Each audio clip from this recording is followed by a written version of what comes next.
হযরত ইমাম আবু হানিফা রাহমাতুল্লাহ আলাইহির সাথে এক নাস্তিকের বাহাস হওয়ার কথা। সে নাস্তিক অস্বীকার করেছে আল্লাহ নাই। ইমাম সাহেব বলেছেন আছেন। আচ্ছা ঠিক আছে, তর্ক হবে, বিতর্ক অনুষ্ঠান হবে। ইমাম সাহেব তার আসার সময় চাইতে প্রায় 1-2 ঘন্টা ডিলে হয়ে গেল। নাস্তিক উপস্থিত জনগণকে বলল, যে লোক তার ওয়াদা রক্ষা করতে পারে না তার সাথে আবার বহস কিসের? এ কথা বলতে বলতেই ইমামে আজম আবু হানিফা রাহমাতুল্লাহ আলাইহি মঞ্চে উঠে এসেছেন। নাস্তিক বলল, আপনার সাথে আমার তর্ক করার উৎসাহ হারিয়ে ফেলেছি। কেন? আপনি যে এতটা সময় ওয়াদা খেলাপ করলেন, 2 ঘন্টা হয়ে গেল, মূল অনুষ্ঠানের শুরুতে আপনি আসলেন না। তিনি বললেন যে তুমি নিরুৎসাহিত হবে তো আমার কাছে দেরি হলো কেন? তারপরে না বলবা। আচ্ছা ঠিক আছে, আপনি বলেন কেন দেরি হলো? তিনি বললেন, আমি এই জায়গায় আসতে গিয়ে সামনে একটা নদী বাঁধলো, এখন আমি আসবো কেমনে? মহাচিন্তায় পড়ে গেলাম, কিভাবে যাব? পারাপারের কোনো ব্যবস্থা নাই। হঠাৎ দেখলাম পাশে একটা গাছ, আগে দেখিনি, দেখি যে একটা বড় গাছ। গাছটা কেমনে কেমনে কাইতে হয়ে পড়ে গেল, কেমনে কেমনে তাড়াতাড়ি করে কতগুলি তক্তা হয়ে গেল, ফটাফট তক্তাগুলি লাগে একটা নৌকা হয়ে গেল, লাফ দিয়ে পড়লো নদীতে। আমি চট করে উঠলাম সেই নৌকায় আর পাড়ি দিয়ে আসলাম। ওই তক্তাগুলি ফাটতে চিটতে আর লোহাগুলি লাগতে তড়িৎ গতিতে তাড়াতাড়ি হইতে যতটুকু সময় লাগছে আমার আসতে ওই জন্য দেরি হয়েছে। সুবহানাল্লাহ পরে কর।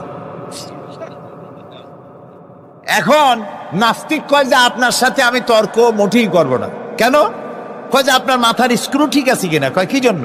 কয় আপন ইচ্ছায় একটা গাছ ফট করে এরকম হয়ে গেল, কোনো করাত ছাড়া মিস্ত্রি ছাড়া গাছগুলি চিরে ভেরিয়া তক্তা হয়ে গেল, আর কোন রকমের মিস্ত্রি ছাড়াই জোড়াতালি লেগে নৌকা হয়ে গেল, আর মাঝি ছাড়া পালায় গেলেন। আপনার মস্তিষ্কের স্ক্রুগুলি ঢিলা, আপনার সাথে আমি তর্ক করব না।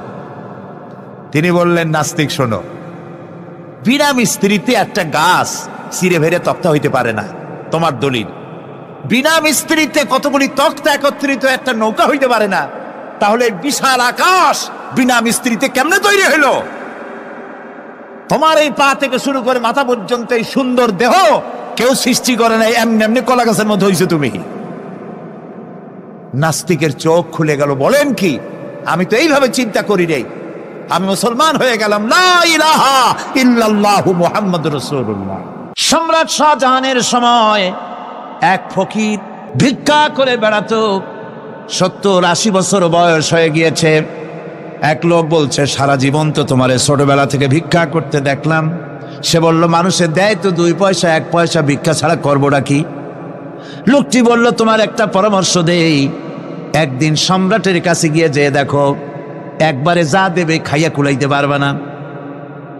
সম্রাট শাহজাহান কোথায় আছে এখন? দেখো গিয়া মসজিদে আছে। লোকটি মসজিদের বাইরে গিয়ে দেখে সম্রাট একা হাত তুলে বসে আছে, চোখ থেকে পানি পড়তেছে দর দর করে, দাড়ি ভিজে জামায় পড়তেছে, বহুক্ষণ দাঁড়িয়ে আছে। এরপরে সম্রাট তার মুনাজাত শেষ করে বেরিয়ে আসছেন। ফকিরের সঙ্গে দেখা। ফকির বলল, আসসালামু আলাইকুম। তিনি বললেন, ওয়ালাইকুম আসসালাম রাহমাতুল্লাহ। ফকির রওনা করেছে। বাদশাহ বলছে, তুমি তো একজন ভিক্ষুক মানুষ বলি মনে হয়, আমার কাছে তো কেউ কিছু না চাইয়া যায় না, তুমি যে কিছু না চেয়েই চলে যাচ্ছ।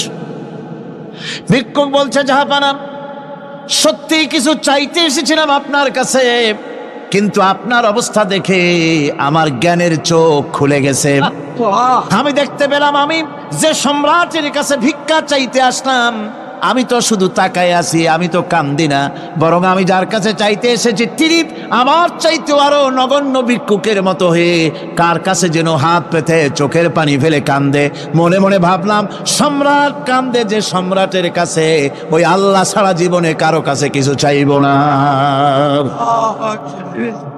আল্লাহর কাছে চাওয়ার অভ্যাস করুন, তিনি দিতে পারেন, সবকিছু তার আছে। এই বিশ্বাস মনের ভিতরে জমাতে হবে, তাহলেই সত্যিকারের মুসলমান আমরা হব। আল্লাহ পাক সত্যিকারের গোলাম আমাদেরকে বানাবেন, আমরা বলি আমিন।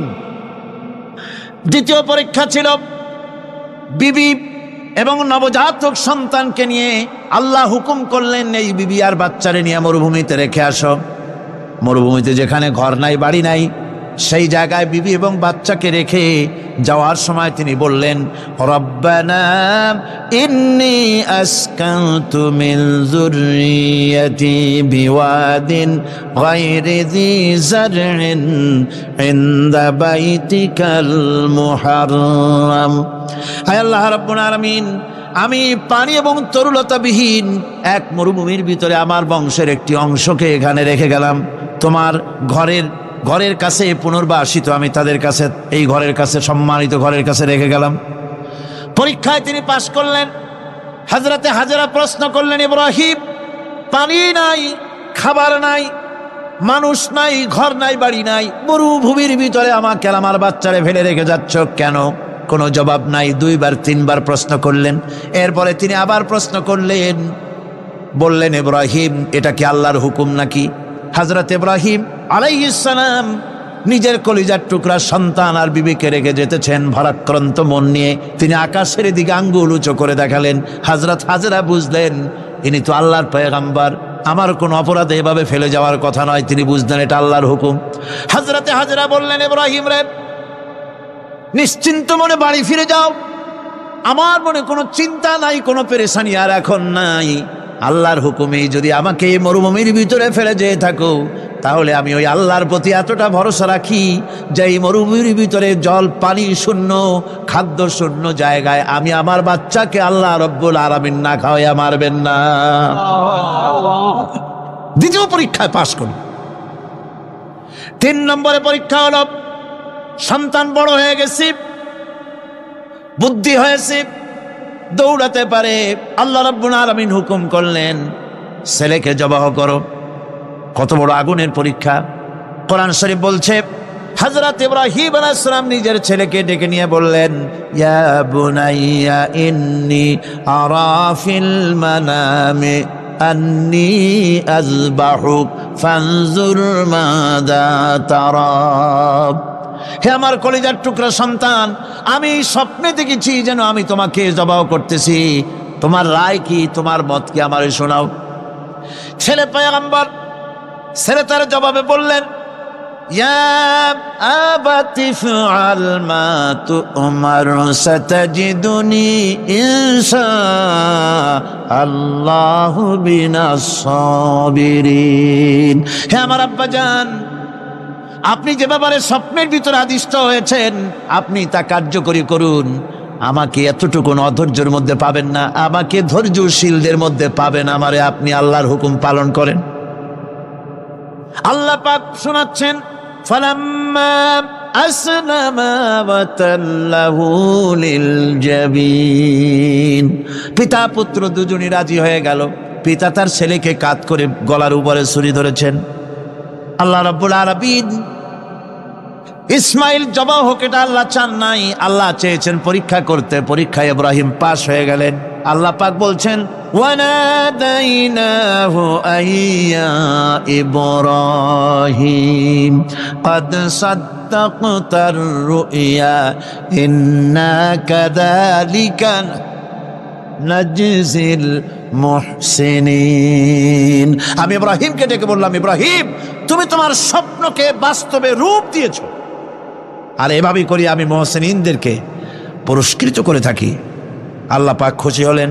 আল্লাহ পাক বললেন, ইন্না হাযা লাবালাউল মুবিন।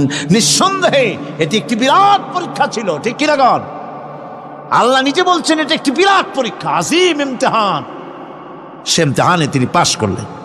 পরীক্ষায় উত্তীর্ণ হওয়ার জন্য রব্বুল আলামিন পুরস্কার দিয়া দিলেন। আল্লাহ পাক বললেন, সালামুন আলা ইব্রাহিম। পড়েন সবাই, সালামুন আলা ইব্রাহিম।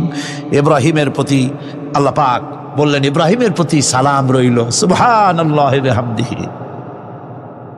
ইবাদত এর আনুগত্যের এই উৎকৃষ্ট দৃষ্টান্ত স্থাপনের পর আল্লাহ পাক তার গোটা বিশ্বের মুসলমানদেরকে কিয়ামত পর্যন্ত ইব্রাহিম আলাইহিস সালামকে জাতির পিতা বানায়া দিলে।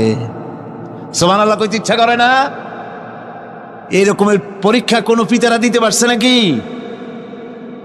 গোটা বিশ্বের সমস্ত মানব মণ্ডলীর জন্য আল্লাহ পাক ইব্রাহিম আলাইহিস সালামকে কিয়ামত পর্যন্ত জাতির পিতা হিসাবে ঘোষণা করেছেন। সুবহানাল্লাহ। মিল্লাতা আবিকুম ইব্রাহিম হুয়া সাম্মাকুমুল মুসলিমিন। তোমরা তোমাদের পিতা ইব্রাহিমের মিল্লাতের উপর প্রতিষ্ঠিত হও। আল্লাহ পাক বলছেন তোমাদের পিতা ইব্রাহিমের মিল্লাতের উপরে প্রতিষ্ঠিত হও, আর আল্লাহ তোমাদের নাম রেখেছে মুসলমান, তোমরা হচ্ছে মুসলমান। আমাদের পরিচয়, ওই যে পরিচয়ের কথা আগে হয়ে গেছে, আমাদের পরিচয় আমরা মুসলমান। আমাদের পরিচয় কি? মুসলমান। এটা প্রথম পরিচয়। ইবাদতের পূর্ণাঙ্গ মাপকাঠি হিসেবে আল্লাহ পাক হযরত ইব্রাহিম আলাইহিস সালামকে দুনিয়াবাসীর সামনে পেশ করেছেন। কোরআন বলছে ইহুদি এবং খ্রিস্টানেরা মুসলমানদেরকে বিভ্রান্ত করতে চায়। তারা বলে ওয়াকালু কুনু হুদান আও নাসারা তাহতাদু কুল বাল মিল্লাতা ইব্রাহিম হানিফা ওয়া মা কানা মিনাল মুশরিকিন। ইহুদিরা বলে ইহুদি হও তবেই তোমরা সঠিক পথ পাবা, খ্রিস্টানের বলে খ্রিস্টান হও তবেই তোমরা সঠিক পথ প্রাপ্ত হবে। আল্লাহ পাক বলছেন এদের সকলকে বলে দাও বরং তোমরা সব পরিত্যাগ করে মিল্লাতে ইব্রাহিমের ভিতরে শামিল হয়ে যাও। এটাই মুক্তির পথ, এটাই নাজাতের পথ, এটাই আল্লাহর পথ। সুবহানাল্লাহি ওয়া বিহামদিহি। এমনকি রাসূল কারীম সাল্লাল্লাহু আলাইহি ওয়াসাল্লামকে আল্লাহ পাক বলেছেন আনিত্তাবি' মিল্লাতা ইব্রাহিম হানিফা, চারদিক থেকে মুখ ফিরিয়ে এনে মিল্লাতে ইব্রাহিমের ভিতরে শামিল হয়ে যাও, তারই অনুসরণ করো। রাসূল কারীম সাল্লাল্লাহু আলাইহি ওয়াসাল্লাম ইবাদত বা আনুগত্যের সর্বোৎকৃষ্ট নমুনা হওয়ার কারণে ইব্রাহিম আলাইহিস সালাম সম্পর্কে হুজুর বলেছেন ইন্না ইব্রাহিমা খায়রুল বারিয়া, রাওয়াহু মুসলিম। হুজুর সাল্লাল্লাহু আলাইহি ওয়াসাল্লাম বলেছেন ইব্রাহিম হচ্ছেন জগতের সর্বোত্তম ব্যক্তি। সুবহানাল্লাহ। সুতরাং আমাদেরকে ইবাদতের নমুনা হিসেবে ইব্রাহিম আলাইহিস সালামকেও মানদণ্ড হিসেবে দেখতে হবে যে কিভাবে তিনি সারেন্ডার করেছিলেন আল্লাহ পাকের দরবারে। এখন আমি আপনাদের সামনে বলতে চাই, মানুষের জীবনে সবচাইতে বড় দুটি চাহিদা আছে, একটা হচ্ছে খাদ্য আর একটা হচ্ছে নিরাপত্তা। একটা খাদ্য আর একটা কি? নিরাপত্তা। পেট ভরে খাইতে চাই আর চোর ডাকাতের উপদ্রব থেকে নিরাপত্তা পেতে চায়। আইন শৃঙ্খলা পরিস্থিতির উপরে যখন পার্লামেন্টে আলোচনা হচ্ছিল, আমি তখন বলেছি মাননীয় স্পিকার, আমার দেশের সাধারণ ভোটারদের বড় কোনো আশা আকাঙ্ক্ষা নাই। তারা কোনোদিন বলে না যে আমাদের গুলশানে বাড়ি দিতে হবে সকলের, আমাদেরকে মঙ্গল গ্রহে অফিস বানায় দিতে হবে, বাসেরও গাড়ি দিতে হবে, এগুলি তারা দাবি করে না। যারা ভোট দেয়, কষ্ট করে, মিছিল করে, এই সাধারণ জনগণের দাবি হচ্ছে মিনিমাম দাবি, খুবই কম। তাদের দাবি হলো মোটা সুতার কাপড় চাই ইজ্জত ঢাকার জন্য, পেট ভরে খেতে চাই, পোলাও কোরমা বিরিয়ানির দরকার নাই, আর আশ্রয়ের জন্য ছোট্ট একটু ঘর চাই, চোর ডাকাতের উপদ্রব থেকে নিরাপত্তা চাই। কথা ঠিক কিনা? আমি বললাম স্পিকার সাহেব, আজ পর্যন্ত যতগুলি গভর্নমেন্ট এসেছে বাংলাদেশে, প্রত্যেকটি গভর্নমেন্ট আমার দেশের জনগণের এই ন্যূনতম দাবি, এই আশা পূরণ করতে ব্যর্থতার পরিচয় দিয়েছে। কেউ পারে নাই। যারাই গেছে তারাই তাদের নিজেদের আখের গোছাবার চেষ্টা করেছেন। সব নিজেকে নিয়ে ব্যস্ত, নিজের লোকদের নিয়ে ব্যস্ত, জনগণ নিয়ে চিন্তা নাই। সুতরাং মানুষের চাহিদা হচ্ছে খাদ্য আর নিরাপত্তা। আমরা কি খাদ্য আর নিরাপত্তা সত্যি কি চাই? চাই।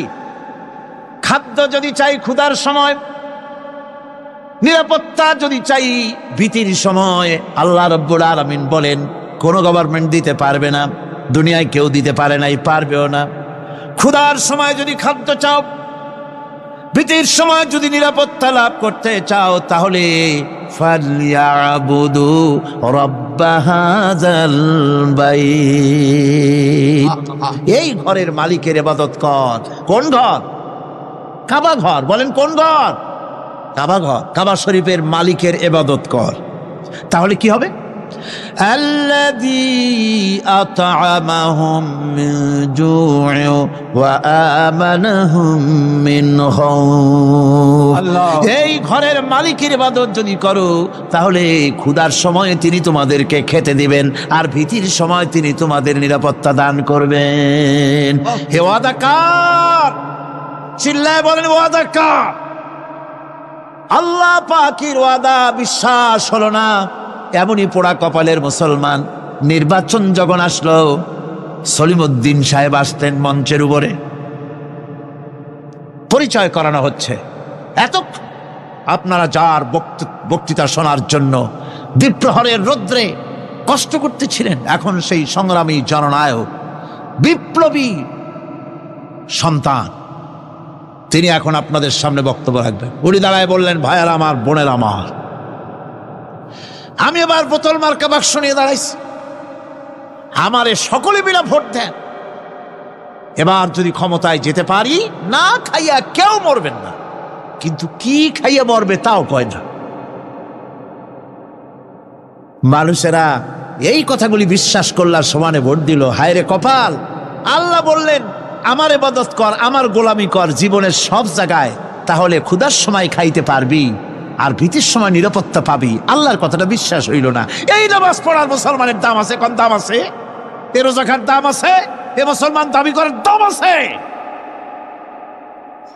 আল্লাহ রাব্বুল আলামিন তিনি পরিষ্কার করে বলছেন, এই ঘরের মালিকের ইবাদত করো, তিনি ক্ষুধার সময়ে খেতে দিবেন আর তিনি তোমাদেরকে ভীতির সময় নিরাপত্তা দান করবেন। চাউলের অভাব হবে না, পাটের অভাব হবে না, খাদ্যের অভাব হবে না, কারণ দুটি জিনিস যদি তোমরা করতে পারো, খাবারের অভাব হবে না। ওয়ালাউ আন্না আহলাল কুরা আমানু ওয়াত্তাকাউ লাফাতাহনা আলাইহিম বারাকাতিম মিনাস সামাই ওয়াল আরদ। দেশের লোকেরা, জনপদের লোকেরা যদি দুইটা কাজ করে, এক নম্বরে হলো আমার উপরে ঈমান আনবে, দুই নম্বরে হলো আমাকে ভয় করার নীতি অবলম্বন করে যদি চলে, তাহলে ওই দেশের মানুষের জন্য আকাশ আর জমিনের সব বরকতের দরজা আমি আল্লাহ খুলে দেব। আল্লাহর ওয়াদা। আল্লাহ পাকের নিকট মানুষের সবচাইতে বড় দাবি কি? আল্লাহর কাছে মানুষের সবচাইতে বড় দাবি কি করতে পারেন? পারেন না। আল্লাহ পাকের কাছে মানুষের শ্রেষ্ঠ দাবিটা আল্লাহ নিজেই শিখাই দিয়েছেন। আমার কাছে দাবি কর, ইহদিনাস সিরাতাল মুস্তাকিম। আয় আল্লাহ, একটা সোজা, একটা সরল রাস্তা আমারে দাও, একটা সহজ পথ আমারে দাও। এই কথা সূরা ফাতিহা দাবি করার পর আল্লাহ রাব্বুল আলামিন এই অভিনন্দনের জবাবে, 7টা বাক্যের অভিনন্দনের জবাবে আল্লাহ রাব্বুল আলামিন 30 পারা কোরআন শরীফ নাজিল করে দিলেন। সূরা ফাতিহার এই সওয়ালের জবাবে আল্লাহ পাক বললেন, ওয়া আনি'বুদুনি হাযা সিরাতুম মুস্তাকিম। সোজা রাস্তা চাও, আমার গোলামি করো, ইবাদত করো। সব জায়গায় ইবাদত, গোলামি করাই লাগবে। আমার কাছে সোজা রাস্তা চাও, সোজা রাস্তা হলো আমার গোলামি করা। কার গোলামি? বেহেশতে যেতে চান? আমি আস্তে জিগেলাম বলে আপনারও আস্তে জবাব দিলেন। বেহেশতে যেতে চান? সুবহানাল্লাহ। এমন কোন মানুষ আছে নাকি যে বেহেশতে যেতে চায় না? মদ খোরও যাইতে চায়। সবাই, আমরা সবাই বেহেশতের আশা করি, ঠিক কিনা? আল্লাহ রাব্বুল আলামিন বলেন, বেহেশতে যদি যেতে চাও তাহলেও ইবাদত করা লাগবে, ইবাদত ছাড়া জান্নাতে যাওয়া যাবে না। ফাদখুলি ফি ইবাদি ওয়াদখুলি জান্নাতি। সর্বপ্রথম আমার বান্দার মধ্যে দাখিল হয়ে যা, আমার গোলামির মধ্যে দাখিল হওয়া, আমার গোলাম হয়, এরপরে আমার জান্নাতে চলে যা। আগে গোলাম হবি, তারপরে কোথায় যাবি? জান্নাতে যাবে। আগে গোলাম হ, আগে গোলামির খাতায় নাম লেখা, আগে সত্যিকারের আমার বান্দা হ, গোলাম, এরপরে জান্নাতে যাওয়া যাবে। জান্নাতে যাইয়া আল্লাহর সাথে কি দেখা করতে চাই? আল্লাহর সাথে দেখা করতে চাই। আল্লাহ রাব্বুল আলামিন বলেন, فمن كان يرجو لقاء ربه فليعمل عملا صالحا ولا يشرك بعبادة ربه أحدا। তোমাদের মধ্যে যদি কেউ আল্লাহর সঙ্গে তার রবের সঙ্গে যদি কেউ দেখা করতে চায় তাহলে সে যেন ভালো ভালো কাজ করে, নেক কাজ করে, আর তোমার রবের সাথে অর্থাৎ আল্লাহ রব্বুল আলামিনের সাথে ইবাদতের মধ্যে যেন কাউকে শরীক না করেন। শিরক যদি না করো, খাঁটি গোলাম খাঁটি বান্দায় যদি পরিণত হতে পারো, কিয়ামতের দিন আল্লাহ রব্বুল আলামিনের সঙ্গে দিদার নসিব হয়ে যাবে। এই গোলামি করব কতদিন? কতদিন গোলামি করব? এই প্রশ্নের জবাবে আল্লাহ রাব্বুল আলামিন কোরআনে কারীমের মধ্যে জবাব দিয়ে দিয়েছেন, ওয়া'বুদ রাব্বাকা হাত্তা ইয়াতিয়াকাল ইয়াকিন। মৃত্যু পর্যন্ত, যতক্ষণ না নাক দিয়ে শেষ প্রশ্বাসটি নিঃশ্বাসটি বেরিয়ে যাচ্ছে, ততক্ষণ পর্যন্ত আনুগত্য গোলামি সবটা হবে কার? জোরে চিল্লায় এখন কার?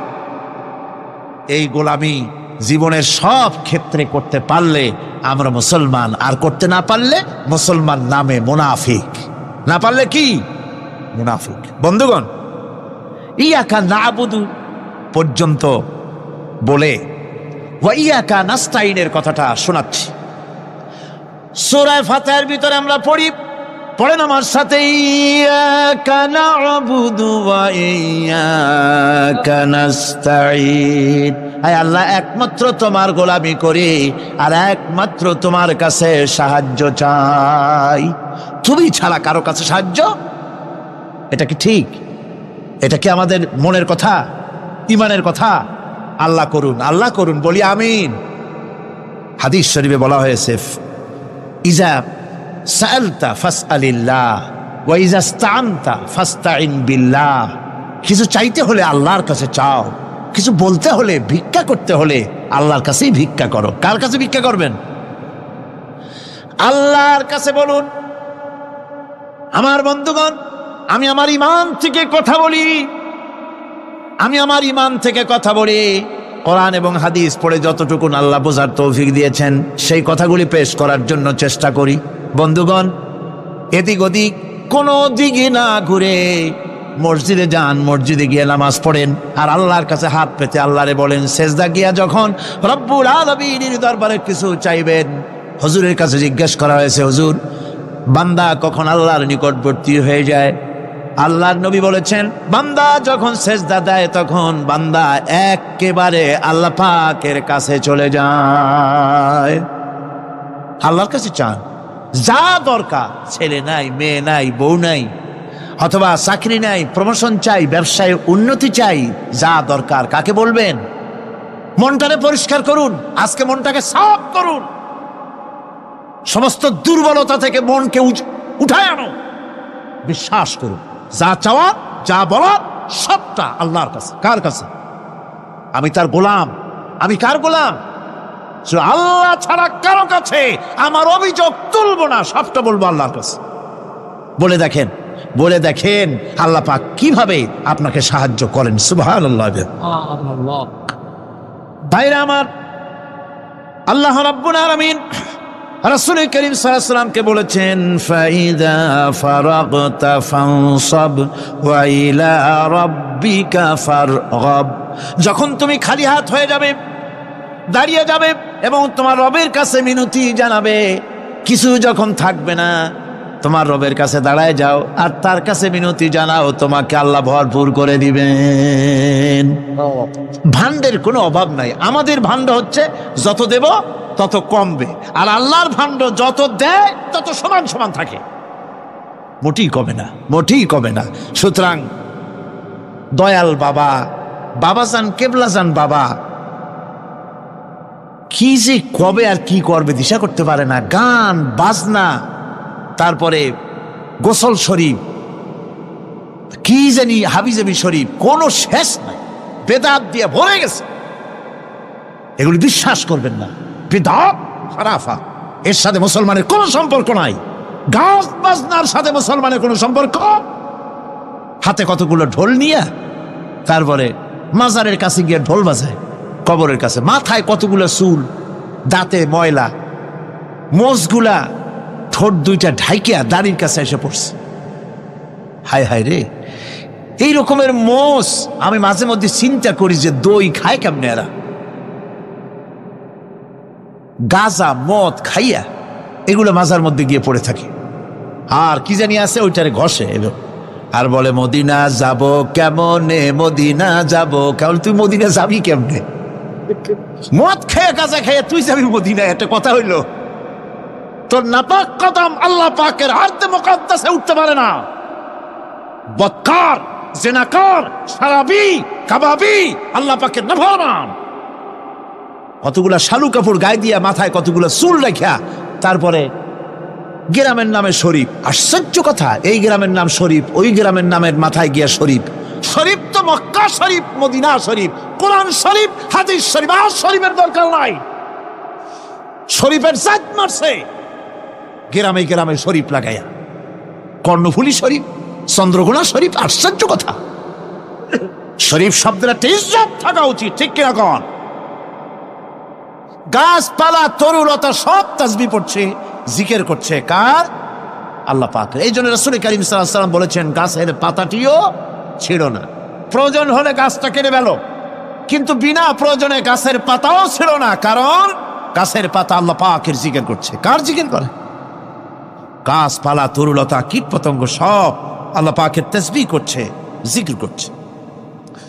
কোরআনে কারীম বলছে ওয়ালিল্লাহি মুলকুস সামাওয়াতি ওয়াল আরদি ওয়া ইলাল্লাহিল মাসির। আকাশ মণ্ডল এবং জমিনের বাদশাহী আল্লাহ পাকের, এবং তারই কাছে আমাদের সকলকে ফিরে যেতে হবে। মালিক হচ্ছেন তিনি, আর তার তাসবিহ আকাশ জমিন যা দেখতে পাই যা দেখতে পাই না, এর মধ্যস্থিত যা কিছু আছে সব কিছুই আল্লাহ পাকের তাসবিহ গুণকীর্তনে সব নিরত আছে। অন্য আয়াতে আল্লাহ পাক বলেন ওয়ালাহু মান ফিস সামাওয়াতি ওয়াল আরদি কুল্লুন লাহু কানিতুন। আসমান এবং জমিনে যা আছে তা সবই আল্লাহর নির্দেশের সামনে মাথা নত করে দিয়েছে। শুধু তাই নয়, الشمس والقمر بحسبان والنجم والشجر يسجدان। সূর্য এবং চন্দ্র হিসাব অনুযায়ী আবর্তিত হচ্ছে, এবং বৃক্ষ এবং নক্ষত্র রাজি সেজদায় রত হয়ে আছে। সব আল্লাহ পাকের সামনে মাথা নত করে দিয়েছে। এই ইবাদত, তাসবিহ, আজ্ঞা অনুবর্তিতা, নিয়মানুবর্তিতা, সচেতনতা, সকল কিছু সকলেই মিলে আল্লাহ পাকের একটি ধূলিকণা থেকে শুরু করে পাহাড় পর্বত পর্যন্ত সব আল্লাহর নিয়ম কানুন মেনেই চলছে। আপনি দেখতে পাচ্ছেন সমুদ্রে যে জোয়ার এবং ভাটা হয় কার নির্দেশে হয়? তার নির্দেশে হয়।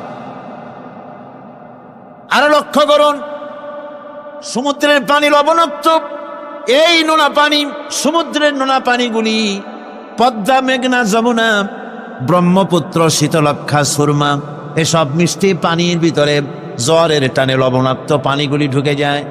আবার ভাটির টানে মিষ্টি এলাকার পানিগুলি সব গিয়ে সমুদ্রের মধ্যে নোনা পানির মধ্যে চলে যায়।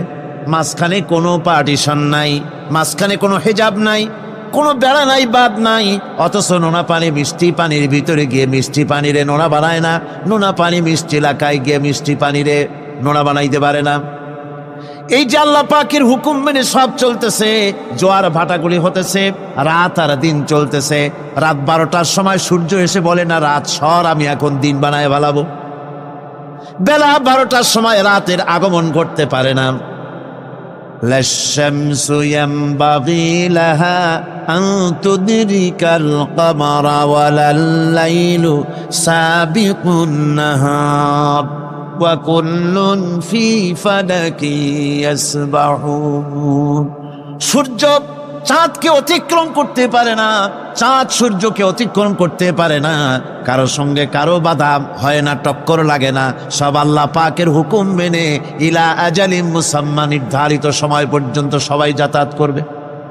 শুধু তাই নয়, আল্লাহ পাকের এক বিরাট সিস্টেম, এক বিরাট কুদরতের মাধ্যমে গোটা পৃথিবী চলছে, এর কোনো পরিবর্তন হবে না। নারকেল গাছে কোনোদিন বেল হবে না, বেল গাছে কোনোদিন তাল হবে না, কাঁঠাল গাছে কোনোদিন খেজুর হবে না, আবার খেজুর গাছে কোনোদিন লিচু হবে না। হবে নাকি? ওয়ালান তাজিদা লিসুন্নাতিল্লাহি তাবদীলা। আমার প্রকৃতির আইনের মধ্যে, আমার ল অফ নেচারের ভেতরে কোনো পরিবর্তন হবে না। সবগুলি আমার আইন মানতে হবে। এখন হতে পারে এমন যে ব্যক্তি আল্লাহরে মানে না, ব্যক্তি বোঝেন না নাকি বোঝেন না, একটা মানুষ আল্লাহরে মানে না, ও না মানতে পারে যে জিব্বাটে দিয়া বলে দেয়ার ইজ নো গড, স্রষ্টা বলতে কেউ নাই, যে জিব্বাটে দিয়া বলে সে জিব্বা হুকুম মানে কার? আল্লাহ পাকের হুকুম মানে। কিরকম? জিব্বার উপরে যদি তিতা রাখিয়া আপনি বলেন তিতা থুইছি তাতে কি হয়েছে, খবরদার তিতার টেস্ট নিবি না, তিতা টক এই টেস্ট নিতে পারবি না, আপনার কথা জিব্বা শুনবে? শুনবে না। ওর উপরে যে নির্দেশটা আছে সেই নির্দেশ অনুযায়ী সে কাজ করবে। টয়লেটে গিয়ে আপনি না কেড়ে কবেন যে খবরদার, আমি একটা বিরাট অফিসার, অনেক টাকা পয়সার মালিক, অথবা বিরাট একটা মন্ত্রী টন্ত্রী কিছু একটা, সবাই আমার হুকুম মানে, তোকেও মানতে হবে, খবরদার দুর্গন্ধ যেন নাকের মধ্যে না ঢোকে, নাক আমি চাবি ধরতে পারবো না। শুনবে না কে? শুনবে না। নাক হোক, কান হোক, চোখ হোক, মুখ হোক, প্রত্যেকটা অঙ্গ প্রত্যঙ্গ, এগুলি সব হুকুম মানে কার? হতে পারে ব্যক্তি আল্লাহরে অস্বীকার করে বসলো, আল্লাহকে বলল যে আল্লাহ নাই, সব এমনি এমনি হয়, এর কপাল পড়ার লক্ষণ। কিসের লক্ষণ? কপাল পড়ার লক্ষণ। সব বোঝে, একটা মাইক দেখলে কয় যে না কেউ এটারে বানাইছে। এই যে একটা ভিডিও ক্যামেরা, এটারে কেউ দেখলে বলবে যে কয়েকজন আলেমে মিলে ফু দিছে আর অমনি একটা মাইক হয়ে কি বল ক্যামেরা হয়ে গেছে, বলবে কেউ? কোনো পাগলেও কবে? এই প্যান্ডেলটা দেখে কি মনে হবে? 4-5 জন পিসা বাইসিয়া কোচার কোণে দাঁড়াইয়া ফু দিছে, সাথে সাথে প্যান্ডেল হয়ে গেছে। এটা কথা হইল? একটা ছোট্ট টেবিল, একটা চায়ের কাপ দেখলে পরে মানুষ বলে নিশ্চয়ই এটা কেউ বানাইছে। আজীব, এত বড় বিশাল আকাশ, এত সুন্দর জমিন, এত সুন্দর দেহ, এই মানুষ, গাছপালা, তরুলতা, কীট পতঙ্গ, পাহাড়, নদ নদী, এ সব কিছু দেখে কেবলমাত্র কপাল পোড়াই বলতে পারে যে কেউ নাই, এমনি এমনি হয়েছে। আজীব তামাশা। এমনি এমনি একটা চাউল তৈরি হয় না, একটা ডিম তৈরি হয় না, এমনি এমনি পৃথিবীটা হয়ে গেল। সবগুলির পেছনেই আল্লাহ পাক আছেন, তিনি সৃষ্টি করেছেন। এখন উপাস্যের প্রতি এই সৃষ্টি মানুষের দৃষ্টি আকর্ষণ করে। উপাস্য পাও না কে আল্লাহ, তা ঠিক পাও না, তা দেখাবার জন্য এই পৃথিবীর আল্লাহর সৃষ্টি প্রত্যেকটি পদার্থ, প্রত্যেকটি জিনিস ইঙ্গিত করে নিঃসন্দেহে কেউ না কেউ আছে, আর তার নাম হচ্ছে আল্লাহ। তার নাম কি? আরো জোরে বলেন, নাম কি? আল্লাহ পাক। এখন প্রশ্ন ওঠে আল্লাহরে বানাইছে কেডা? বলে তো মুরগি আগে না ডিম আগে? ডিম যদি আগে হয়ে থাকে তো ডিমটারে পারলো কে? আর মুরগি যদি আগে হয়ে থাকে, কোথার থেকে মুরগি এসে উড়ে এসে জুড়ে বসলো, আইলো কই থেকে? আল্লাহ যদি একজন থেকেই থাকেন তাহলে তার স্রষ্টাকে? এই প্রশ্ন তুলেছেন বার্টন রাসেল। প্রশ্ন তুলেছে স্রষ্টার স্রষ্টাকে। তা আমি দেখলাম এক আর্মি অফিসার একটা বই লিখেছেন, আমার এত ভালো লাগলো। বইটার নাম হচ্ছে আল কোরআন দ্য চ্যালেঞ্জ, মহাকাশ পর্ব। দারুণ লিখেছেন তিনি, আপনারা যদি পান খুঁজে নিয়ে পড়বেন। সে বইয়ের শেষ ভাগে গিয়ে তিনি এটার জবাব দিয়েছেন, স্রষ্টার স্রষ্টাকে তাই তুমি তালাশ করো। কানা সাহেব মানে কুজো সাহেব শীতই শুইতে একটা লবণ কণার দৃষ্টান্ত তিনি দিয়েছেন। একটা লবণ কণা, একটি লবণ কণার ভিতরে যতগুলি মলিকুল থাকে, একটা লবণ কণার ভিতরে যতগুলি ক্যালাস থাকে, একটা লবণ কণার ভিতরে যতগুলি উপকরণ আর উপাদান থাকে, অর্থাৎ একটা লবণ কণা যত উপকরণ, যত উপাদান ধারণ করে, তার ধারণ ক্ষমতা যতখানি, এতখানি জিনিস ধারণ করতে 1000 বার্টন রাসেলের মগজের দরকার। একটা লবণ কণা, সেইটা চিন্তা করাই কঠিন। আর এত বড় মহাবিশ্ব যিনি সৃষ্টি করেছেন তার স্রষ্টাকে তালাশ করতে চাও, এটা কি স্বাভাবিক কথা? এটা পাগলের প্রশ্ন হতে পারে, এটা পাগলের প্রশ্ন হতে পারে। গ্যাগারিন টিটপ আর প্রথম মহাশূন্যচারী ছিল। গ্যাগারিন বেটা মহাশূন্য ঘুরে টুরি আসা কয় কি, কয় যে মুসলমানেরা যারে কয় আল্লাহ, হিন্দুরা যারে কয় ভগবান, খ্রিস্টানরা যারে কয় গড, মহাশূন্য এত ঘুরলাম, আল্লাহরেও দেখলাম না, ভগবানেরও দেখলাম। আজীব তামাশা। তুমি তো তোমার শরীরটাই দেখো না, তোমার শরীরটাই তো তুমি দেখতে পাও না। তোমার মাথার তালুটা কেমন তা কি দেখছো কখনো? আয়না নিচের দিকে দিয়ে ঠ্যাং উপরের দিকে দিয়ে তাকাইলে যদি দেখো মাথার তালু কেমন। নিজের ঘাট দেখো না, পিঠ দেখো না, নিজের হিপ দেখতে পারো না। আয়না টায়না সাইড পাঁচখান না নিয়ে দেখার উপায় নাই কোন জায়গায় কি আছে শরীরে। নিজের শরীরটাই দেখো না, কত বড় সাহস! এই শরীরের স্রষ্টাকে দেখতে চাও? লা তুদরিকুহুল আবসার। কোন দৃষ্টি শক্তি তাকে মুহাইয়া করতে পারবে না। তার দৃষ্টি সকলকে আয়ত্ত করবে, কিন্তু পৃথিবীর কোন দৃষ্টি শক্তি তাকে আয়ত্তের ভিতরে নিতে পারবে না। মুসা আলাইহিস সালামের মতো পয়গম্বর, তিনি বলেছিলেন রব্বি আরিনি, রব্বি আরিনি, আল্লাহ আমি তোমারে দেখতে চাই। আল্লাহ পাক বলেছেন লান তারানি, কখনোই দেখতে পারবা না। সুবহানাল্লাহ ওয়া বিহামদিহি। সুতরাং এই পৃথিবীর সব কিছু ইঙ্গিত করে যে একজন আছেন। এই ফুলের সৌন্দর্য যিনি দিলেন, ফুল দেখা যায়, সৌন্দর্য দেখা যায়, কিন্তু গন্ধ দেখা যায় না। এই পানির মিষ্টতা, মিষ্টি পানি, ফুলের গন্ধ, জোনাকি পোকার আলো, এই যে সুন্দর সুন্দর জিনিস দিয়ে আল্লাহ পাক এই বিশ্বকে সজ্জিত করেছেন, এ সব কিছুই ইঙ্গিত করে নিঃসন্দেহে একজন আছেন। আর যিনি আছেন তার নাম হচ্ছে কি? আল্লাহ। জোরে বলেন তিনি কে? আল্লাহ। এখন এই স্রষ্টাকে চিনতে মানুষের বড্ড হয়রানি স্রষ্টাকে চেনার জন্য। এই স্রষ্টাকে খোঁজার জন্য, চেনার জন্য মানুষ শক্তি পূজা আরম্ভ করলো। ওই যে আমি আগে বলেছি, মানুষের মধ্যে একটা স্বাভাবিক প্রেরণা এই কারো না কারোর সামনে মাথা নত করে দেবে। সেজন্য মানুষ, কেউ তো আগুনকে পূজা করলো, আগুনের ভিতরে শক্তি আছে বলে আগুনের সামনে মাথা নত করে দিল, পাহাড়ের সামনে মাথা নত করে দিল, মূর্তি বানাইয়া মূর্তির সামনে মাথা নত করলো, কাঠের মূর্তি, মাটির মূর্তি বানাইয়া তার সামনে মাথা নত করে দিল। এগুলির সামনে যদি তুমি মাথা নত করলে, এগুলি কি মাছির মতো একটা ছোট্ট প্রাণীও বানাতে পারবে? এ চ্যালেঞ্জ কার? আল্লাহ পাকের। কোরআন শরীফে আল্লাহ পাক বলেছেন, নবী ওদের বলেন, ওরা কি মাছির মতো ছোট্ট একটা প্রাণী বানাতে পারবে? পারবে না। এমনকি ওদের সামনে যে খাদ্যগুলি রাখা হয়, মূর্তি টুর্তি বানায় সামনে যে খাদ্য রাখা হয়, এই খাদ্যের উপরে যদি মাছি পড়ে, খাবারগুলি উড়াই নিয়ে যায়, অথবা ওদের নাকের উপর এসে যদি মাছি এসে পড়ে, এই মাছিটাকে এতগুলো হাত সাথে একটা টোকা দিয়ে একটা মাছিকে উড়াই দিতে পারবে না। পারবে না। সুতরাং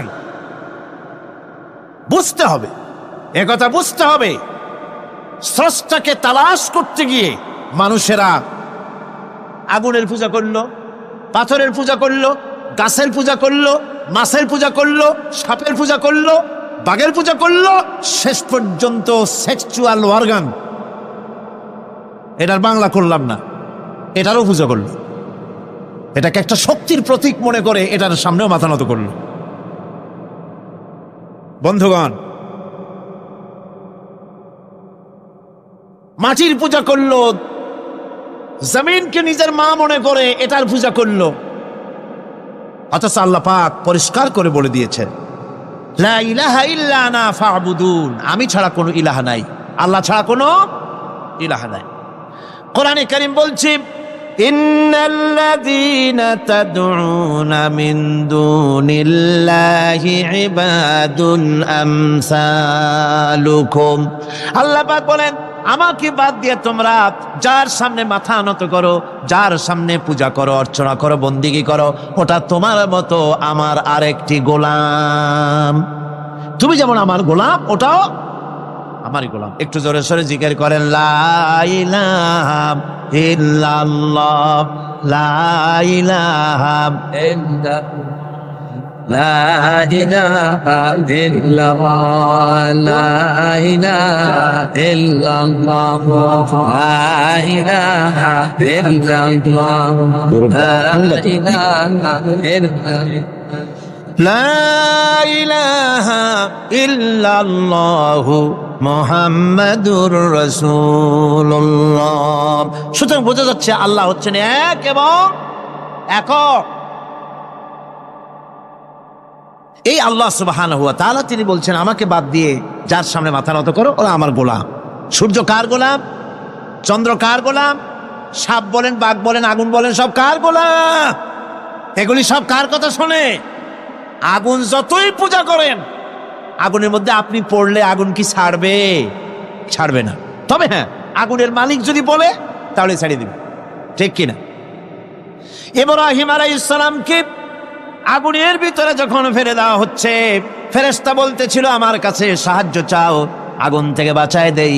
হযরত ইব্রাহিম বলেছিলেন আমার তো পরীক্ষা হতেছে, ইমতিহান হতেছে, আমাকে ডিস্টার্ব করো না, আমি তোমার কাছে কেন সাহায্য চাইবো?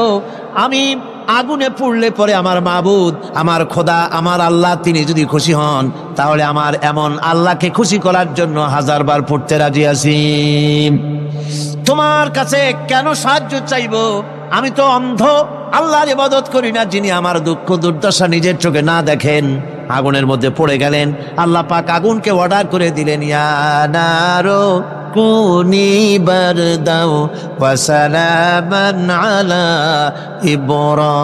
ইব্রাহিম। আগুন আমার ইব্রাহিমের জন্য ঠান্ডা হয়ে যা, শান্তিদায়ক ঠান্ডা হয়ে যা।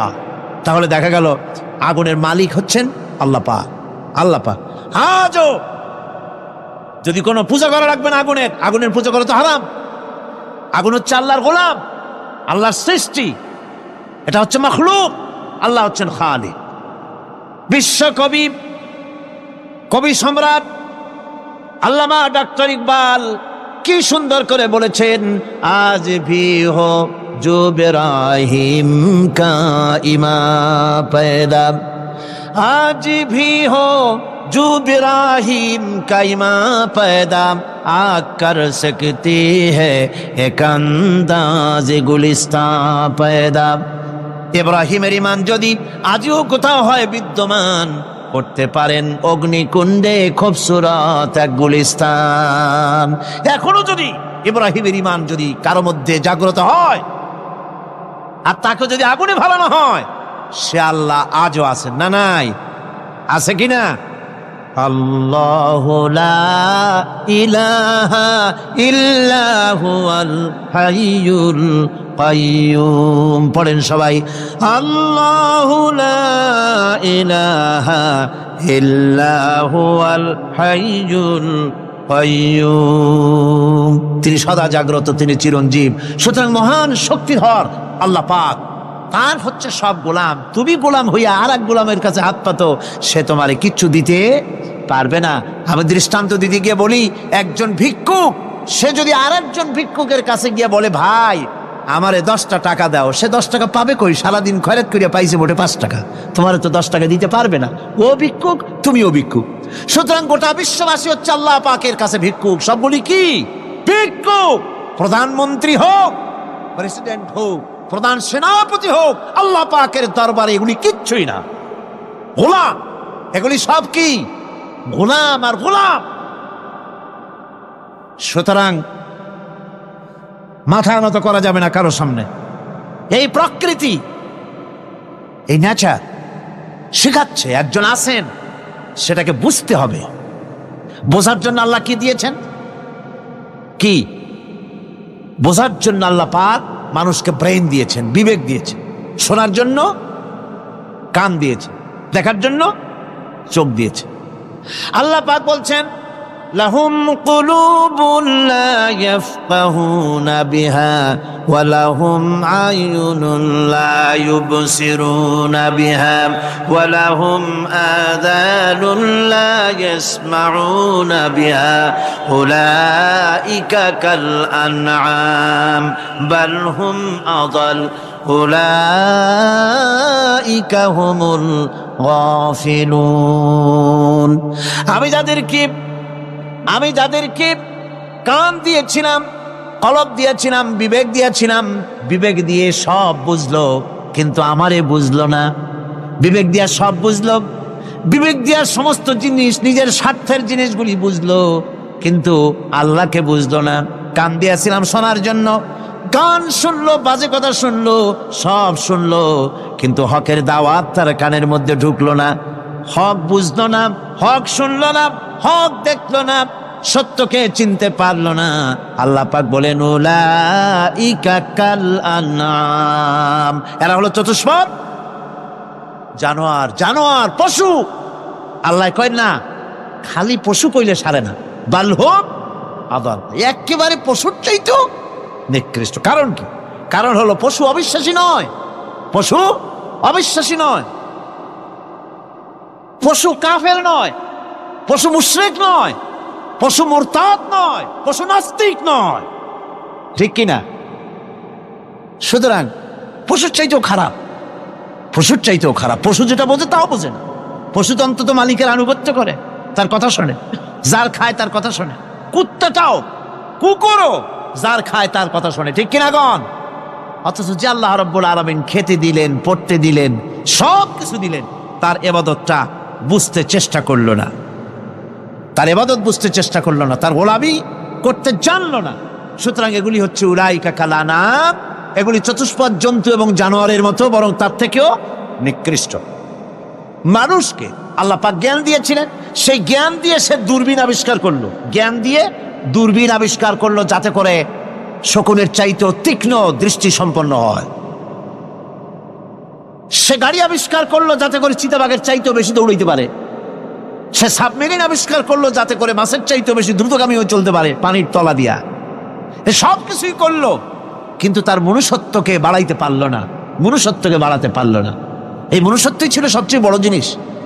কবি বলছেন, মুঝে ये डर है कि दिले जिंदा तू ना मर जाए, मुझे ये डर है कि दिले जिंदा तू ना मर जाए, कि जिंदगानी इबारत है तेरे जीने से, मुझे ये डर है कि दिले जिंदा तू ना मर जाए। আমার এই ভয় হয়, হে আমার জীবন্ত আত্মা, তোর না অপমৃত্যু হয়ে যায়। কারণ তোর যদি অপমৃত্যু হয় তাহলে আমার তো বেঁচে থাকার কোনো লাভ নাই।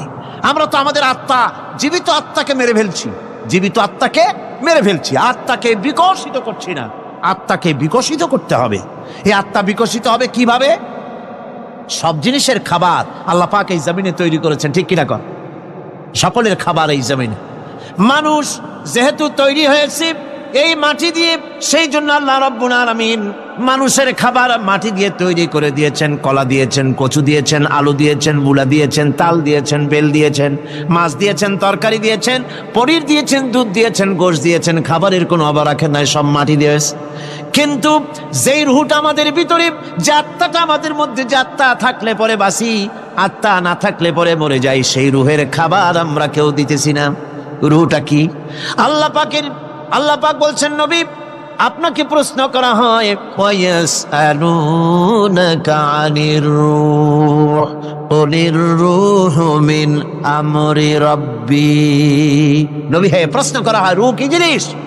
এর জবাব হচ্ছে এই, বলে দিন রূহ হচ্ছে আল্লাহর একটু অর্ডার, একটু হুকুম তোমার ভিতরে কাজ করছে। ওই রূহেরও কিছু খাবার আছে, ওই রূহেরও কিছু খাবার আছে। সেই রূহকে খাবার জমিনে তৈরি হবে না। রুহ গোশত খাবে না, পনির খাবে না, দুধ খাবে না, সর খাবে না, ফল খাবে না, কি খাবে? রুহের খাবার।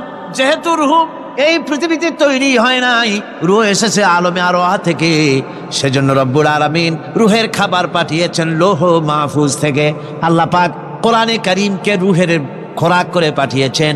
রুহকে যদি বাঁচাতে চান তাহলে তার একমাত্র খাদ্য হতেছে তেলাওয়াতে কোরআন, তেলাওয়াতে কোরআন। যত তেলাওয়াত করবেন ততই মজা লাগবে। সুবহানাল্লাহ, কোন সুবহানাল্লাহ। একটু হারাম শরীফ থেকে বেড়ায় আসেন। টাকা পয়সা যাদের আছে তাদের বলছি, পয়সা কড়ি যাদের আছে, সিঙ্গাপুর বেড়ায়। আরে সিঙ্গাপুর বেড়ায় করবা কি? মার্কেটিং ছাড়া আর কিছুই নেই। সিঙ্গাপুর, ব্যাংকক, হংকং, এই সমস্ত জায়গায় ঘুরে টুরে আসে, খুব দেখে আসছে।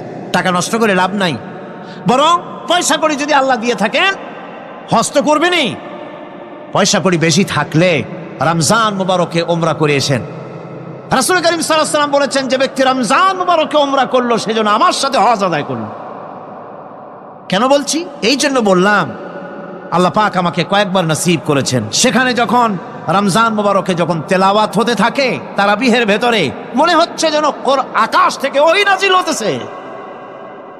মানুষের চোখের পানি, নাকের পানি একাকার হয়ে যায় হারাম শরীফের ভিতরে। সেখানে তো মোনাজাত সারা বছর মোনাজাত হয় না, মোনাজাত হয় রমজান মুবারকে বেতেরের নামাজের ভিতরে। বেতেরের নামাজের ভিতরে ইমাম সাহেব হাত তুলে মোনাজাত করেন, অন্তত 8 থেকে 10 লক্ষ মানুষ হজের মৌসুমের মতো কানতে কানতে পাগল হয়ে যায়। কোরআন কি মজা! কোরআন হচ্ছে রুহের খাবার। আমরা তো রুহের খাওয়াই না, ঘোড়ার উপরে চড়ি, গাধার উপরে চড়ি, ঘোড়ারে গাধারে জন্মের মতো মোটেই খাইতে দেই না, নিজে খাই জন্মের মতো। খাইয়া ঘোড়ারে খাইতে দেওয়া হয় না, গাধারে খাইতে দেওয়া হয় না। ফলে ওর উপরে যখন সওয়ার হয় তখন ঘোড়া গাধা না খাইতে খাইতে একদিন 4 ঠ্যাং 4 দিকে দিয়া জায়গায় সিটে মরা ছাড়া আর কোনো পথ থাকে না। আমাদের মানুষেরা খায় কি? সুবহানাল্লাহ। এই যে শবে বরাত আসতেছে, কি যে খাবে! দিশা আগের থেকে লিস্ট তৈরি হয়ে যায় কতটা আইটেম তৈরি করা হবে।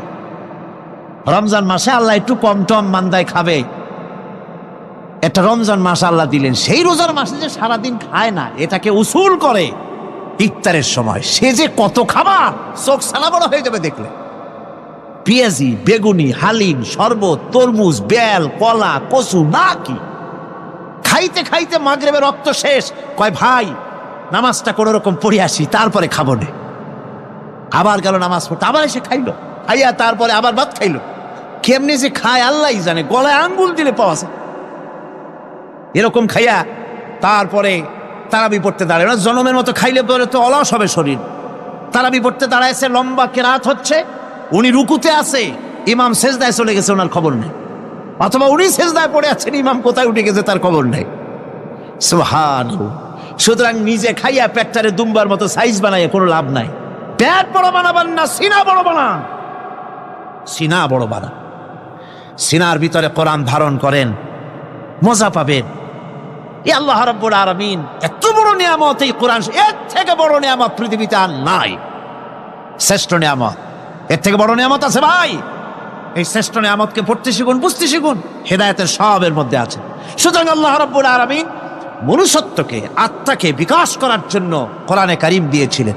মানুষ এই জ্ঞান দিয়ে আবিষ্কারের পিছনে চলে গেল। হ্যাঁ, আবিষ্কার দরকার আছে, মোটেই আমি এটাকে অস্বীকার করি না, সব দরকার। কিন্তু সেই সাথে আল্লাহ পাকের সাথে যে সম্পর্কটা থাকা দরকার ছিল, সেই সম্পর্ক থেকে মানুষ নিজেকে বিচ্ছিন্ন করেছে। কোরআনে কারীমে আল্লাহ পাক বলছেন, লাকাদ খালাকনাল ইনসানা ফি আহসানি তাকওয়িম। সব থেকে সুন্দর করে বানিয়েছি কারে? মানুষ। চিল্লায় কোন কারে? মানুষ হলো সবচাইতে সুন্দর, সবচাইতে সুন্দর সৃষ্টি আমার। ওগুলা, এই মানুষগুলি হচ্ছে আশরাফুল মখলুকাত। মানুষ কি মখলুকাত? সৃষ্টির সেরা। আপনারা সৃষ্টির সেরা হইলেন কি দিয়া? আপনারা কি বাঘের মতো দৌড়াতে পারেন? বল্লার মতো হুল ফুড়াইতে পারেন? কুত্তার মতো কামড়াইতে পারেন? হাতির মতো শক্তি আছে? গরিলার মতো শক্তি আছে? মাছের মতো সাঁতরাইতে পারেন? সাপের মতো ক্রুদ্ধতা আছে? সিংহের মতো হিংস্রতা আছে? তো কিসের, কোন দিক থেকে আপনি আশরাফুল মখলুকাত হলেন? আশরাফুল মখলুকাত হয়েছেন জ্ঞানের কারণে। কিসের কারণে? সেই জ্ঞানটার জন্যই তো আপনি সৃষ্টির সেরা। এই সৃষ্টির সেরা মানুষ, সুন্দর মানুষ, এই মানুষগুলি সুম্মা রাদাদনাহু ফি আসফালা সাফিলিন। সুম্মা রাদাদনাহু আসফালা সাফিলিন। এই মানুষ নিচে নামতে নামতে এত নিচে নামে, শয়তান অবাক হয়ে গালে হাত দিয়া নিচের দিকে তাকাইয়া দেখে আর চিন্তা করে, এর দূর নামলো কেমনে? শয়তান অবাক হয়ে যায় মানুষের অবস্থা দেখে। আজ America, British parliament, American parliament আইন পাস করে পুরুষে পুরুষে বিবাহ জায়েজ করে দিয়েছে সেখানে। নাউযুবিল্লাহি মিন যালিক। শয়তানের চাইতে অনেক কিছু। শয়তানও এইসব কাম জানেও না, বোঝেও না। শয়তান তো ভালো, কুত্তাও জানে না, ঠিক কিনা কন? কুকুরেও সমকামিতা করে না, শুয়ারেও করে না, গাধায়ও করে না। মানুষ কোথায় নামছে? এই মানুষ সৃষ্টির সেরা বানিয়েছিলাম, শয়তানের চাইতে নিকৃষ্ট হয়ে গেল।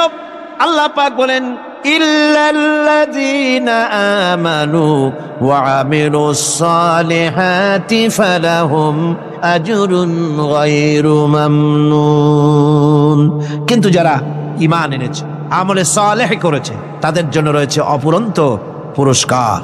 এই অফুরন্ত পুরস্কার আল্লাহ রাব্বুল আলামিন দান করবেন যারা নাকি মুমিন বান্দা, যারা নাকি ইবাদত করবে তাদের জন্য। এখন আমি আপনাদেরকে বলতেছিলাম যে ইবাদত গোলামি অর্থে, এর গোলামির পূর্ণ অর্থ সেটা হচ্ছে যে ব্যক্তি, পরিবার, সমাজ ও রাষ্ট্র, জীবনের সকল ক্ষেত্রে গোলামি করতে হবে কার? আল্লাহ পাকের। এই ইবাদত শব্দটাকে কোরআনে কারিমে কয়েকটা অর্থে ব্যবহার করা হয়েছে, সে অর্থগুলি আমাদের জানা দরকার। যেমন ইবাদত এবং দাসত্ব অর্থে আল্লাহ পাক বলছেন, ثم أرسلنا موسى وأخاه هارون بآياتنا وسلطان مبين। অথবা মুসা এবং তার ভাই হারুনকে আমার নিদর্শন দিয়ে তাদেরকে সুস্পষ্ট রূপে প্রমাণ সহ ফেরাউন এবং তার সভাসদের কাছে আমি পাঠিয়ে দিলাম। তারা যখন তাদের কাছে গিয়ে দ্বীনের দাওয়াত দিল, তখন তারা কি বলল? ফাকালু আনুমিনু লিবাশারাইনি মিসলিনা ওয়া কওমুহুমা লানা আবিদুন। আমি যখন তাদেরকে পাঠালাম, তারা যখন দ্বীনের দাওয়াত দিলেন, ইবাদতের দাওয়াত দিলেন, তখন তারা বলল, আমরা কি এমন আমাদেরই মতো দুজন মানুষের আনুগত্য করব? এখানে আবিদুন অর্থাৎ দাসত্ব, আমরা কি তার দাসত্ব করব? এই দাসত্ব একমাত্র আল্লাহরই হতে পারে, আর কারো হতে পারে না।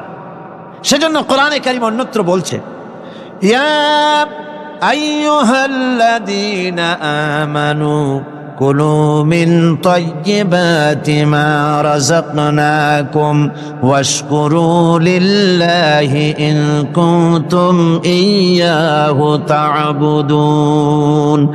হে ঈমানদারেরা, তোমরা যদি আমার ইবাদত করো, তবে আমি তোমাদেরকে যে সব পবিত্র জিনিস দান করেছি তা খাও এবং আল্লাহর শুকর আদায় করো। তো ইবাদত আল্লাহ পাকের করলে আল্লাহ পাক তাদেরকে খেতে দিবেন, পড়তে দিবেন, সব কিছু আল্লাহ পাক করে দিবেন। তো আল্লাহ পাকের ইবাদত করতে হবে, আল্লাহ পাকের উপর ঈমান আনতে হবে, আর তাগুতকে অস্বীকার করতে হবে। অন্য আরেকটি আয়াতে কথাটা এভাবে এসেছে, ফামান ইয়াকফুর বিত্তাগুতি ওয়া ইউমিন বিল্লাহি ফাকাদ ইসতামসাকা বিল উরওয়াতিল উসকা লা ফিসামা লাহা ওয়াল্লাহু সামিউন আলিম। ফামান ইয়াকফুর বিত্তাগুত, যে ব্যক্তি তাগুতকে অস্বীকার করলো, ওয়া ইউমিন বিল্লাহ এবং আল্লাহর উপর ঈমান এনেছে, ফাকাদ ইসতামসাকা বিল উরওয়াতিল উসকা, সে এমন এক মহান অবলম্বন ধারণ করলো যে কোনো জিনিসই তাকে বিচ্ছিন্ন করে দিতে পারবে না। এমন এক মহান অবলম্বন ধারণ করেছে। সুতরাং আল্লাহর উপর ঈমান আনতে হবে, তাগুতকে অস্বীকার করতে হবে। ইবাদত জীবনের সকল ক্ষেত্রে করতে হবে কার? আল্লাহ পাক।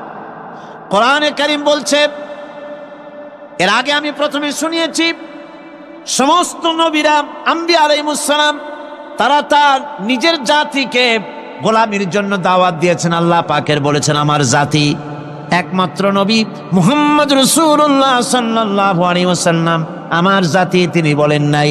তাকে দিয়ে আল্লাহ পাক বলেছেন, ইয়া আইয়ুহান নাসু উবুদু রাব্বাকুমুল্লাযী খালাকাকুম والذين من قبلكم لعلكم تتقون يا أيها الناس اعبدوا ربكم الذي خلقكم ربكم اعبدوا ربكم أي أطيعوا ربكم গোলামি করো, আনুগত্য করো, দাসত্ব করো তোমার সেই প্রভুর, সেই রবের, যিনি তোমাকে সৃষ্টি করেছেন।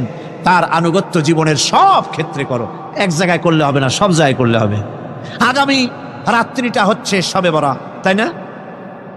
বোঝেন নাকি বোঝেন না? আগামী রাত্রিটাই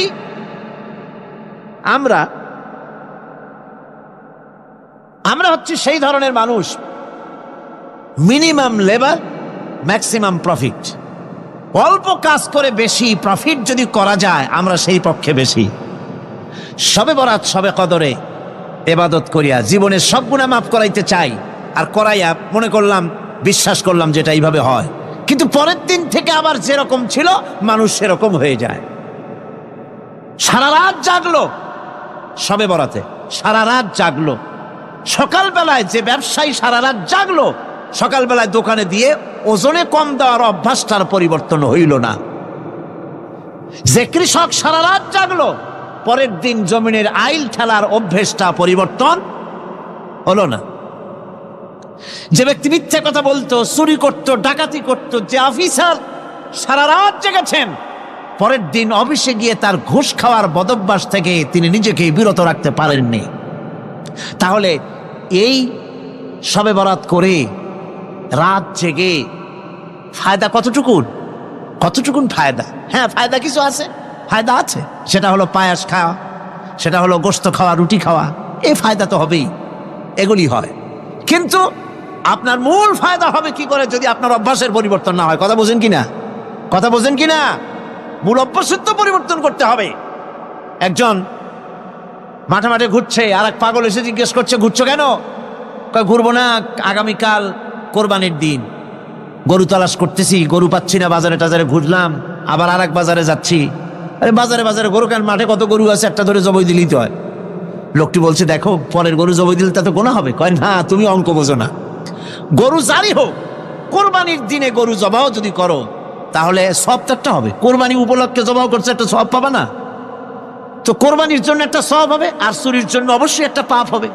কোরবানি যখন দিবা তো কোরবানির সব আর চুরির পাপ ভগ্নাংশের মতো কাটাকাটি হয়ে যাবে, গোশত খাবা ফাও। তো মানুষের অবস্থা তো তাই হয়েছে। মানুষের অবস্থা হয়েছে শবে বরাতে সারা রাত জাগবো, কান্দাকাটি করবো, ফাও গুনাহ মাফ হয়ে যাবে, আর গোশত রুটি তো আসি, যদ্দূর পারলাম খাইলাম। পরের দিন টু ফুর্তি, নো চিন্তা। নাউযুবিল্লাহি মিন যালিক। এই কান্দারও দাম নাই, আর এই ধরনের রাত জাগারও দাম নাই, এই ধরনের ইবাদত করেও দাম নাই। ইবাদতটা হচ্ছে জীবনের সব ক্ষেত্রে ইবাদত করতে হবে। ইবাদত সম্পর্কে মিস ইন্টারপ্রিটেশন যেটা এসেছে, ভুল অর্থ যেটা এসেছে, সেই ভুল অর্থের কারণে মানুষ শুধু মনে করে নামাজ, রোজা, হজ, যাকাতই শুধু ইবাদত না। ইবাদত হচ্ছে জীবনের সকল ক্ষেত্রে গোলামিটা হতে হবে আল্লাহ পাকের সব জায়গায়। পার্লামেন্টে গোলামি হবে কার? কোর্ট কাছারিতে কার? অফিস আদালতে কার? স্কুলে কলেজে কার? খেতে খামারে কার? রান্নাঘরে, নিজের ঘরে, পরিবারে, সব জায়গায় আনুগত্য কার? কেবলমাত্র আল্লাহ সুবহানাহু ওয়া তাআলার হুকুম অনুযায়ী জীবন পালন করার নামই হচ্ছে ইবাদত। এই ইবাদত, নামাজ পড়ার নাম ইবাদত, নামাজ না পড়ার নামও ইবাদত। রোজা রাখার নাম ইবাদত, রোজা না রাখাও ইবাদত। এখন আপনারা বলতে পারেন, যেটা ঠিক কি আশ্চর্য কথা শুনাইলেন, নামাজ পড়া তো ইবাদত, নামাজ না পড়া আবার কোন দেশে ইবাদত? রোজা রাখা তো ইবাদত, রোজা না রাখা কোন দেশে ইবাদত? মূল কথা হচ্ছে 5 ওয়াক্ত নামাজ সময় মতো পড়বেন, তা তো আপনার ইবাদত হবে। কিন্তু সূর্য উদয়ের সময়, সূর্য ঠিক মাথার উপরে থাকার সময়, সূর্য ঠিক অস্তগামী হওয়ার সময় নামাজ পড়া জায়েজ নাই, সেজদা করা জায়েজ নাই, হারাম করা হয়েছে। সুতরাং এই 3 সময় নামাজ না পড়াটাই ইবাদত।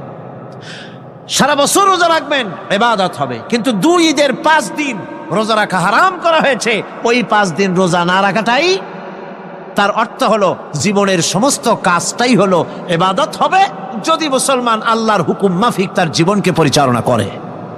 আপনার চোখের চাহনিটাও তো ইবাদত হবে। সুবহানাল্লাহ। এই চোখ দিয়ে গুনাহ কামাই করা যাবে, আবার এই চোখ দিয়ে সওয়াব কামাই করা যাবে। যদি কোনো সন্তান তার মা বাপের দিকে ভক্তির নজরে, মহব্বতের নজরে যদি তাকায়, নবীজি বলেছেন একটা কবুল নফল হজের সওয়াব আমলনামায় লেখা যাবে। সাহাবীরা প্রশ্ন করেছেন, যদি কেউ 100 বার তাকায় তো কি হবে? নবীজি বলেছেন, আল্লাহ রাব্বুল আলামিনের নিয়ামতের ভান্ডার, অফুরন্ত নিয়ামতের সেখানে কোনো অভাব নাই। যদি কোনো বান্দা যদি তার মা বাপের দিকে দৈনিক 100 বার তাকায়, তো ওই বান্দার আমলনামায় 100 কবুল নফল হজের সওয়াব লেখা যাবে। তাহলে দেখা গেল চোখের চাহনি আপনার ইবাদত, আপনার ঘুম ইবাদত, আপনার চাকরি ইবাদত, আপনার ব্যবসা বাণিজ্য ইবাদত। তার মানে হলো আল্লাহর গোলামি, আল্লাহর হুকুম অনুযায়ী কাজ করার নামই হচ্ছে ইবাদত। ইয়াকা নাবুদু ওয়া ইয়াকা নাস্তাইন। পড়েন সবাই, ইয়াকা নাবুদু ওয়া ইয়াকা নাস্তাইন। আল্লাহ তাআলা একমাত্র তোমার গোলামি করি, তোমারই আনুগত্য করি, তুমি ছাড়া কারো গোলামি করি না, তুমি ছাড়া কারো গোলামি করি না। এখন দোকানদার নামাজের মধ্যে পড়লো ইয়াকা নাবুদু। ইয়াকা নাবুদু, নাবুদু শব্দটা হচ্ছে মোজারের সিগা। এটা এর মধ্যে দুইটা কাল পাওয়া যায়, বর্তমান আর ভবিষ্যৎ, দুটি কাল পাওয়া যায়।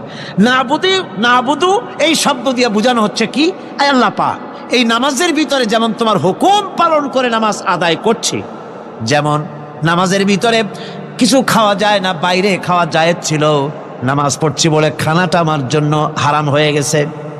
কথা বলা জায়েজ ছিল, নামাজের ভিতরে কথা বলা হারাম করে দিলাম। এদিক ওদিক তাকানো জায়েজ ছিল, নামাজের ভিতরে এদিক ওদিক তাকানো বন্ধ করে দিলাম।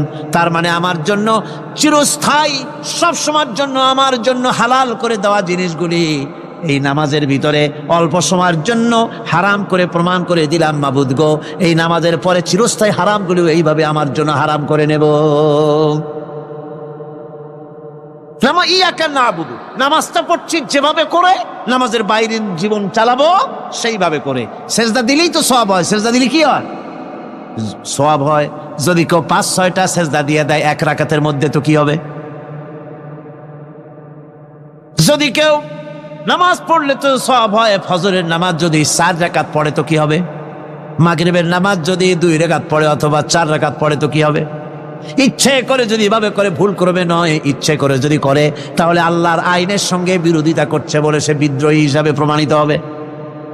সুতরাং কথা হচ্ছে নামাজের ভিতরে আয় আল্লাহ পাক ইয়াকা নাবুদু, এই নামাজের ভিতরে তোমার হুকুম মেনে যেভাবে নামাজ আদায় করি, নামাজের বাইরের জীবনটাও তোমার হুকুম মেনে পালন করব।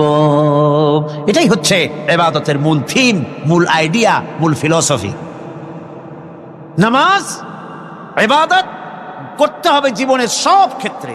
নামাজের ভিতরে বললাম ইয়াকা নাবুদু, দোকানদার। এ লোকটা কি? দোকানদার। ঘি বিক্রি করবে, ঘি আনছে দোকানে, তারপরে নামাজ পড়তে দাঁড়িয়েছে। দোকানের পিছনে ছোট্ট ঘর আছে, নামাজ পড়তে দাঁড়িয়েছে, শুরু করে দিল আল্লাহু আকবার, আলহামদুলিল্লাহি রাব্বিল আলামিন আর রহমানির রহিম মালিকি ইয়াউমিদ্দিন ইয়াকা নাবুদু ইয়াকা। তাড়াতাড়ি পড়তে হবে যেহেতু খরিদ্দার আসতেছে। খরিদ্দার 2-4 জন ভিড় জমায়েছে, নামাজ ছেড়ে দিয়েছে। কর্মচারীকে ডাকছে, শোন ভিতরে আসলো, আমি তো কেবল খাঁটি ঘি নিয়ে আসছি, ওর মধ্যে তো ভেজাল দিই নাই। তাড়াতাড়ি করে ওর মধ্যে যা দিয়ে ভেজাল দিতে হয় ভেজাল দিয়ে ঠিক মতো দিয়া তারপরে বিক্রি করবি। 100 টাকা কিনছিস, 250 টাকা করে বিক্রি করবি। আল্লাহু আকবার, রহমানির রহিম মালিকি ইয়াউমিদ্দিন ইয়াকা নাবুদু ওয়া ইয়্যাকা। এটা নামাজ হইল? কর এই নামাজের আল্লাহর কোনো দরকার আছে? কোনো দরকার নাই। ইবাদত তো হবে নামাজ যার হুকুমে, ব্যবসা তার হুকুমে। নামাজে সেজদা দিব যার হুকুমে, রোজা রাখবো তার হুকুমে, নামাজ পড়বো যার হুকুমে, অর্থনীতি চালাবো তার হুকুমে, নামাজ পড়বো যার হুকুমে, আমার দেশের কলকারখানা চলবে, নামাজ পড়বে যার হুকুমে, পার্লামেন্ট চলবে তার হুকুমে, নামাজ পড়বো যার হুকুমে, রাজনীতি চলবে তার হুকুমে। এর উল্টা পাল্টা যদি হয় মুসলমান মানতে পারে কখনই। সুতরাং মুসলমানকে আনুগত্যের মস্তককে অবনত করে দিতে হবে আল্লাহ পাকের সামনে। আল্লাহর সঙ্গে আর বান্দার সঙ্গে হক আছে। বান্দার উপরে আল্লাহর হক এবং আল্লাহর উপরে বান্দার হক কি, এ ব্যাপারে একটি হাদিস আপনাদেরকে শোনানো যায়। হাদিসটি হচ্ছে ওয়ান মুআজ বিন জাবাল রাদিয়াল্লাহু তাআলা আনহু قال كنت رديف النبي صلى الله عليه وسلم على حمار فقال لي يا معاذ أتدري ما حق الله على العباد وما حق العباد على الله। হযরত মুআজ বিন জাবাল রাদিয়াল্লাহু তাআলা আনহু বলেন যে আমি রাসূল করিম সাল্লাল্লাহু আলাইহি ওয়াসাল্লামের পেছনে তার গাধায় সওয়ার ছিলাম। তিনি আমাকে জিজ্ঞেস করলেন, মুআজ তুমি কি জানো বান্দার উপরে আল্লাহর হক কি এবং আল্লাহর উপরে বান্দার হক কি? তিনি বললেন, আল্লাহু ওয়া রাসূলুহু আ'লামু, আল্লাহ এবং তার রাসূল খুব ভালো করে জানেন।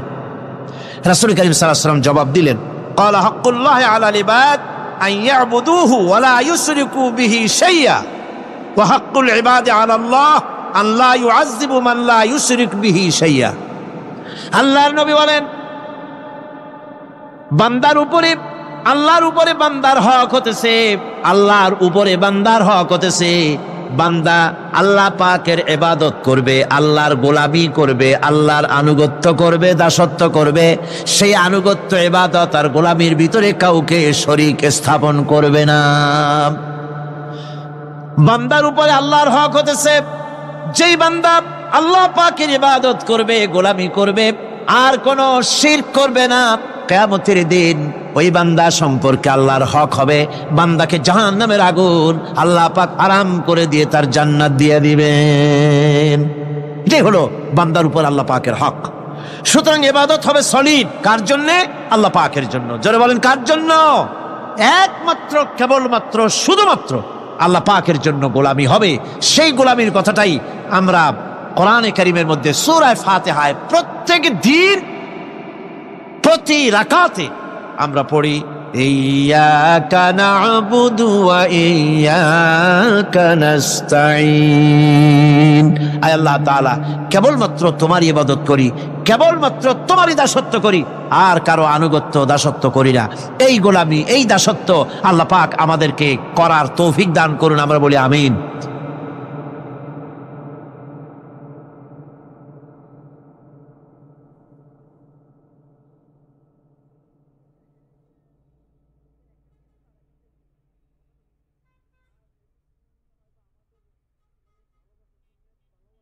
পয়গম্বর সুলাইমান আলাইহিস সালাতু ওয়াস সালামের জামানায় ঐতিহাসিক তথ্য মতে আমি আপনাদেরকে বলছি, পয়গম্বর সুলাইমান আলাইহিস সালাতু ওয়াস সালামের জামানায় আল্লাহ তাআলা এক গোলামকে নির্ধারিত করে দিলেন, তার মত অমুক জায়গায়, যেই দেশে তার মত, ধরেন তার মত চীন দেশে লেখা হলো, তার মত চীন দেশে লেখা। আজরাইল দৌড় দিলেন, ওখানে গিয়ে দেখলেন এই লোকটা নাই। সারা দেশ খুঁজলেন, মৃত্যুর মাত্র কয়েক মিনিট বাকি আছে, তাকে তো কোথাও খুঁজে পাওয়া যাচ্ছে না, কোথায় গেল? কোথাও তাকে খুঁজে পেলেন না, পুরা দেশ খুঁজলেন, এই নামে এই চেহারার কোন লোক তো তার কাছে নাই। কারণ আল্লাহ তাআলা যার মত লিখে দিয়েছেন তার ছবি সহ, তার বাপ দাদার নাম সহ, সে কোথায় তাকে অস্থায়ী ঠিকানা স্থায়ী ঠিকানা লিখে তা আল্লাহ আজরাইলের কাছে দেন। আজরাইল খুঁজতে লাগলেন, অস্থায়ী স্থায়ী ঠিকানা কোনো জায়গায় নাই, গেল কই? পুরো দেশের ভিতরে নাই। কিছুক্ষণ পরে তার মত। হঠাৎ করে ঘুরতে লাগলেন, ঘুরতে ঘুরতে ভিন্ন একটা দেশে চলে গেলেন।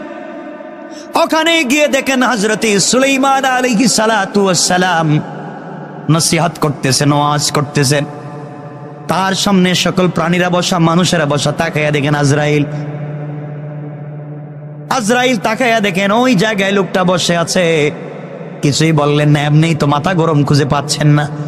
এর মধ্যে দেখতেছেন ওয়াজ শুনতেছে, চিন্তা করতেছে, খুঁজে পাওয়া যাচ্ছে না। কিছুক্ষণ পরে তার মত, তার মধ্যে ওয়াজ শুনে হযরতে আজরাইল তার সামনে এসে কিছুই বললেন না, তার চেহারার দিকে তাকালেন। লোকটা পরিশান হয়ে গেল, শরীর থেকে ঘাম ঝরতে লাগলো, কান্না শুরু করে দিল, হাউমাউ করে ময়দানের এদিক সেদিক ছোটাছুটি করতে লাগলো। এক পর্যায়ে সুলাইমানকে বলতে লাগলো, পয়গম্বর সুলাইমান, আল্লাহ তাআলা আপনাকে ক্ষমতা দিয়েছেন, আপনাকে বাদশাহী দিয়েছেন, আমাকে এই মুহূর্তে আপনি চীন দেশে পৌঁছায়া দেন। আমি চীন দেশে চলে যেতে চাই। আপনার বাতাস, আপনার কথা শুনে, জিন্নাত কথা শুনে, কয়েক সেকেন্ডের ভিতরে আপনি আমাকে ওখানে পৌঁছায়া দেন। হযরতে সুলাইমান আলাইহিস সালাতু ওয়াস সালাম তাকে সেখানে পৌঁছায়া দিলেন। হযরত সুলাইমান দেখেন জিন্নাত এখানে ঘোরাঘুরি করলে এবং আজরাইল ঘোরাঘুরি করলে দেখা যায় না। কিছুক্ষণ পরে আবার আজরাইল হাজির। হযরত সুলাইমান ডাক দিয়া বলেন, আজরাইল রে, কিছুক্ষণ আগে তুমি এখানে ছিলে, এখন কোথায় গেলে? আজরাইল বলছেন, পয়গম্বর, একটা লোক আপনার এখানে নসিহত শুনতে ছিল, তার কাগজের ভিতরে লেখা তার মত হবে কোথায়? চীন দেশে। আপনার এখানে বসে আছে 1000 মাইল দূরে। এই জন্য আমি তার চেহারার দিকে এমন করে দৃষ্টি দিয়েছি, তার ভিতরে মুহূর্তের আসর চলে এসেছে। আপনি তাকে ওখানে পাঠিয়ে দিয়েছেন, আমি তাকে ওখানে মৃত্যু ঘটাইয়া আবার আপনার প্রোগ্রামে হাজির হয়ে গেলাম। আল্লাহু আকবার। দেখেন, মুসা আলাইহিস সালামের কাছে আল্লাহ পাঠাইছেন আজরাইল রে, যাও নিয়ে আসো। আল্লাহ খুশি ছিলেন মুসার প্রতি, আজরাইল থাপ্পড় দিয়েছিলেন, একথা আপনারা জানেন। আল্লাহ বলছেন, মুসা এটা করলা কি? আল্লাহ এটা কোনো কথা হইলো? কোনো কথা নেই, বার্তা নেই, এসে আমার নিয়ে যেতে চায়।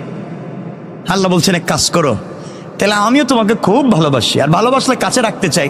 তুমি যদি পৃথিবীতে বেঁচে থাকতে চাও, তাইলে তুমি এই পৃথিবীর সব থেকে দামি একটা বকরির যে পাল আছে, পাল সমান তাদের শরীরে যেই লুম আছে, পশম আছে, এই পরিমাণ হায়াত তোমাকে দেব, তুমি বেঁচে থাকো। তিনি বলছেন, আল্লাহ এরপরে কি হবে? বলে এরপরেও লুম শেষ, প্রশম শেষ, তোমার জিন্দগির হায়াত শেষ, আশা লাগবে। আল্লাহ শেষ দিন শেষে তো আশাই লাগবে, আশা লাগবে।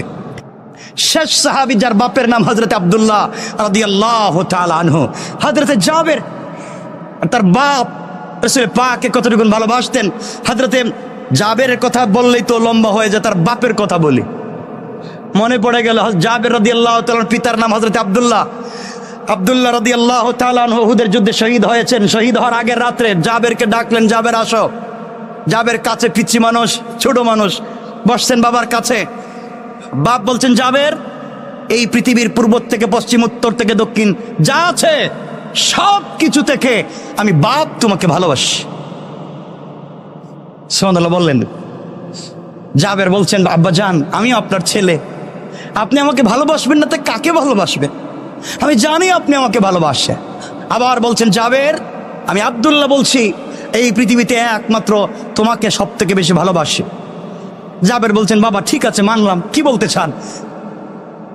হযরত আব্দুল্লাহ বলছেন, একটা কথা বলার জন্যই বলছি, এই এতক্ষণ যা বললাম তোমাকে ভালোবাসি পৃথিবীর সবচাইতে বেশি, মনে রাখবা এখানে একজন মানুষকে আলাদা রেখেছি, তিনি আমার কলিজার টুকরা নবী মুহাম্মদ রাসূলুল্লাহ সাল্লাল্লাহু আলাইহি ওয়াসাল্লাম। ও জাবের, পৃথিবীর সব থেকে তোমাকে ভালোবাসি এর অর্থ এটা নয় যে আমি আমার রসুল থেকে তোমাকে ভালোবাসি, বরং আমি আমার রসুলের জন্য আমি জাবেরকে হাজার বার যদি ইসলামের জন্য জাবেরকে দুনিয়া থেকে বিদায় করতে হয়, আমি আব্দুল্লাহ তাতে রাজি। আল্লাহু আকবার। জাবের, তোমাকে বলতে চাই, রাসূল পাক আমাকে বলছেন উহুদের যুদ্ধে চলে যাওয়ার জন্য, আমি চলে যাচ্ছি। আর আমি দেখতে পাচ্ছি, সুঘ্রাণ পাচ্ছি, উহুদের ময়দানে যারা প্রথম কাতারে শহীদ হবে, আমি আব্দুল্লাহ মনে হয় প্রথম কাতারে থাকবো। সুতরাং আমি মরে গেলে বাবার জন্য দোয়া কইরো, বোনদের সাথে ভালো ব্যবহার করবে, ফুফুদের খবর নিবে, আর আমি বাপ যে রাসূলের জন্য জীবন দিতে যাই, আমার চাইতে সে রাসূলকে বেশি ভালোবাসবে। সুবহানাল্লাহ বললেন না? আমার চাইতে সে রাসূলকে বেশি ভালোবাসবে। কথাগুলো লম্বা। হযরতে জাবের রাদিয়াল্লাহু তাআলা আনহুর বাপ হযরতে আব্দুল্লাহ যুদ্ধে চলে গেলেন। আমার বন্ধুগণ, যুদ্ধে যাওয়ার পরে দীর্ঘক্ষণ যুদ্ধ করলেন, শহীদ হয়ে গেলেন। শহীদ হয়ে যাওয়ার পরে কাফেরেরা হযরতে আব্দুল্লাহর লাশকে টুকরা টুকরা করে দিল। নাক কেটেছে, কান কেটেছে, হাত পা কেটে দিয়েছে, চিনা যায় না। হযরতে আব্দুল্লাহর লাশ পড়ে আছে, একত্রিত করা হলো। রাসূল পাক সাল্লাল্লাহু আলাইহি ওয়াসাল্লাম বললেন, কে এসেছে? সাহাবায়ে কেরাম বলছেন, ইয়া রাসূলুল্লাহ, আব্দুল্লাহর ছেলে জাবের এবং তার ফুফু এসেছেন। তাকে লাশ দেখানো যাবে না, ছোট্ট মানুষ, বাবার লাশ দেখলে কষ্ট পাবে। নবীজি বললেন, না না, তার বাপের লাশ দেখাও, তার বোনকেও ফুফুকেও লাশটা দেখাও। হযরতে আব্দুল্লাহ রাদিয়াল্লাহু তাআলা আনহুর হাত পা সব একত্রিত করা হলো। হযরতে জাবের বাবার লাশ দেখলেন, এক ফোঁটা চোখের পানি পড়ে গেল। বোন তার ভাইয়ের লাশ থেকে হাউমাউ করে কাঁদতে লাগলেন। নবীজি ডাক দিয়া বলেন, ও সাহাবীরা, কার কান্নার আওয়াজ শোনা যায়? একজন মেয়ে মানুষের কান্নার আওয়াজ শোনা যায়, বলো কে? সাহাবায়ে কেরাম বলছেন, ইয়া রাসূলুল্লাহ, আব্দুল্লাহর বোন হাউমাউ করে কাঁদতেছে। নবীজি বলেন, সাহাবীরা রে, যতক্ষণ পর্যন্ত আব্দুল্লাহর লাশ এই জমিন থেকে উঠানো না হবে, ততক্ষণ পর্যন্ত আল্লাহ রহমতের হাজারো লাখো কোটি ফেরেশতা আমার আব্দুল্লাহর লাশকে ঘিরে তার জন্যে রহমতের দোয়া করে করে বাতাস দিতে আছে। আল্লাহু আকবার। হযরতে জাবের বাবার লাশ থেকে হাউমাউ করে কাঁদতে লাগলেন। নবীজি আস্তে আস্তে করে জাবেরের কাছে গিয়ে জড়াইয়া ধরলেন। আর নবীজি জড়াইয়া জাবেরের কপালে চুম্বন করে বলছেন, জাবের, তুমি বাবার জন্য কান্না করো। কথা বলে আমার নবীজি তার হাত মোবারক জাবেরের মাথার উপরে রাখলেন আর বলেন, জাবের, এই মুহূর্তে তুমি আমার সঙ্গে বাড়িতে চলো। আজকের থেকে আমি আজকের থেকে ঘোষণা করলাম, হযরতে আয়েশা আজকের থেকে তোমার মা, আর আমি মুহাম্মদুর রাসূলুল্লাহ তোমার বাবা হয়ে গেলাম। আমার বন্ধুগণ, উহুদের প্রান্তরে আরেকজন সাহাবীর কবরের ভিতরে দুজনকে একত্রিত করে লাশ দাফন করা হলো, মাদফন করে দেওয়া হলো। 6 মাস পরে হযরতে জাবের চিন্তা করলেন, বাবার লাশকে আলাদা করে ফেলি। একটা কবরে দুইজনের লাশ আলাদা করে ফেলে 6 মাস পরে কবর খনন করলেন। আল্লাহু আকবার। কবর খনন করে দেখেন 6 মাস আগে বাবার লাশ যেভাবে কবরে রেখেছেন, একটা কানে একটু মাটি লাগা ছাড়া একটা শরীরের ভিতরে একটা মাটিও পড়ে নাই। আল্লাহু আকবার। এটা তো 6 মাসের কথা বললাম। 40 বছর পরে হযরতে মুআবিয়া রাদিয়াল্লাহু তাআলা আনহুর জামানায় যখন উহুদকে খনন করার প্রয়োজন পড়ল, খনন করতে যখন গেলেন 40 বছর পরে আব্দুল্লাহর কবর যখন খনন করা হয়েছে, 40 বছর আগে যেইভাবে লাশ রেখে দেওয়া হয়েছে, নবীজির ভালোবাসার কারণে 40 বছর পরে লাশ এভাবেই কাফন সহ অক্ষত রয়ে গিয়েছে। আল্লাহু আকবার বলেন। তারা রাসূলকে কেমন ভালোবাসতেন, আল্লাহকে কতটুকু ভালোবাসতেন, আর সেদিকে যেতে চাই না। আব্দুল্লাহর কথা বহুত লম্বা। এরপরে হযরতে জাবেরের সঙ্গে রাসূলের অনেক স্মৃতি আছে, কথা বলতে চাইছিলাম এগুলা। জিন্দেগির শেষ জিন্দেগির স্মৃতি জাবেরের সঙ্গে, যেহেতু জাবের ছোট ছিলেন, খন্দকের যুদ্ধে রাসূলের সঙ্গে ছিলেন, রাসূলের পেটে পাথর ছিল, জাবের কি করেছিলেন। এরপরে 74 হিজরিতে যখন হাজ্জাজ ইবনে ইউসুফ খলিফা বাদশাহ হয়ে গেল, তখন তাদের উপরে কি হয়েছিল হাজ্জাজের মাধ্যমে। 78 হিজরিতে তিনি যখন ইন্তেকাল করেন, তখন কি অবস্থান হয়েছিল, কি করেছিলেন, সে কথাগুলো অনেক লম্বা, আমি আর সেদিকে যেতে চাই না। আপনারা আমার জন্য দোয়া করবেন, আমি আপনাদের জন্য দোয়া করতে চাই। কথা যতটুকু বলেছি আজকে আশা করি মনে থাকবে ইনশাআল্লাহ।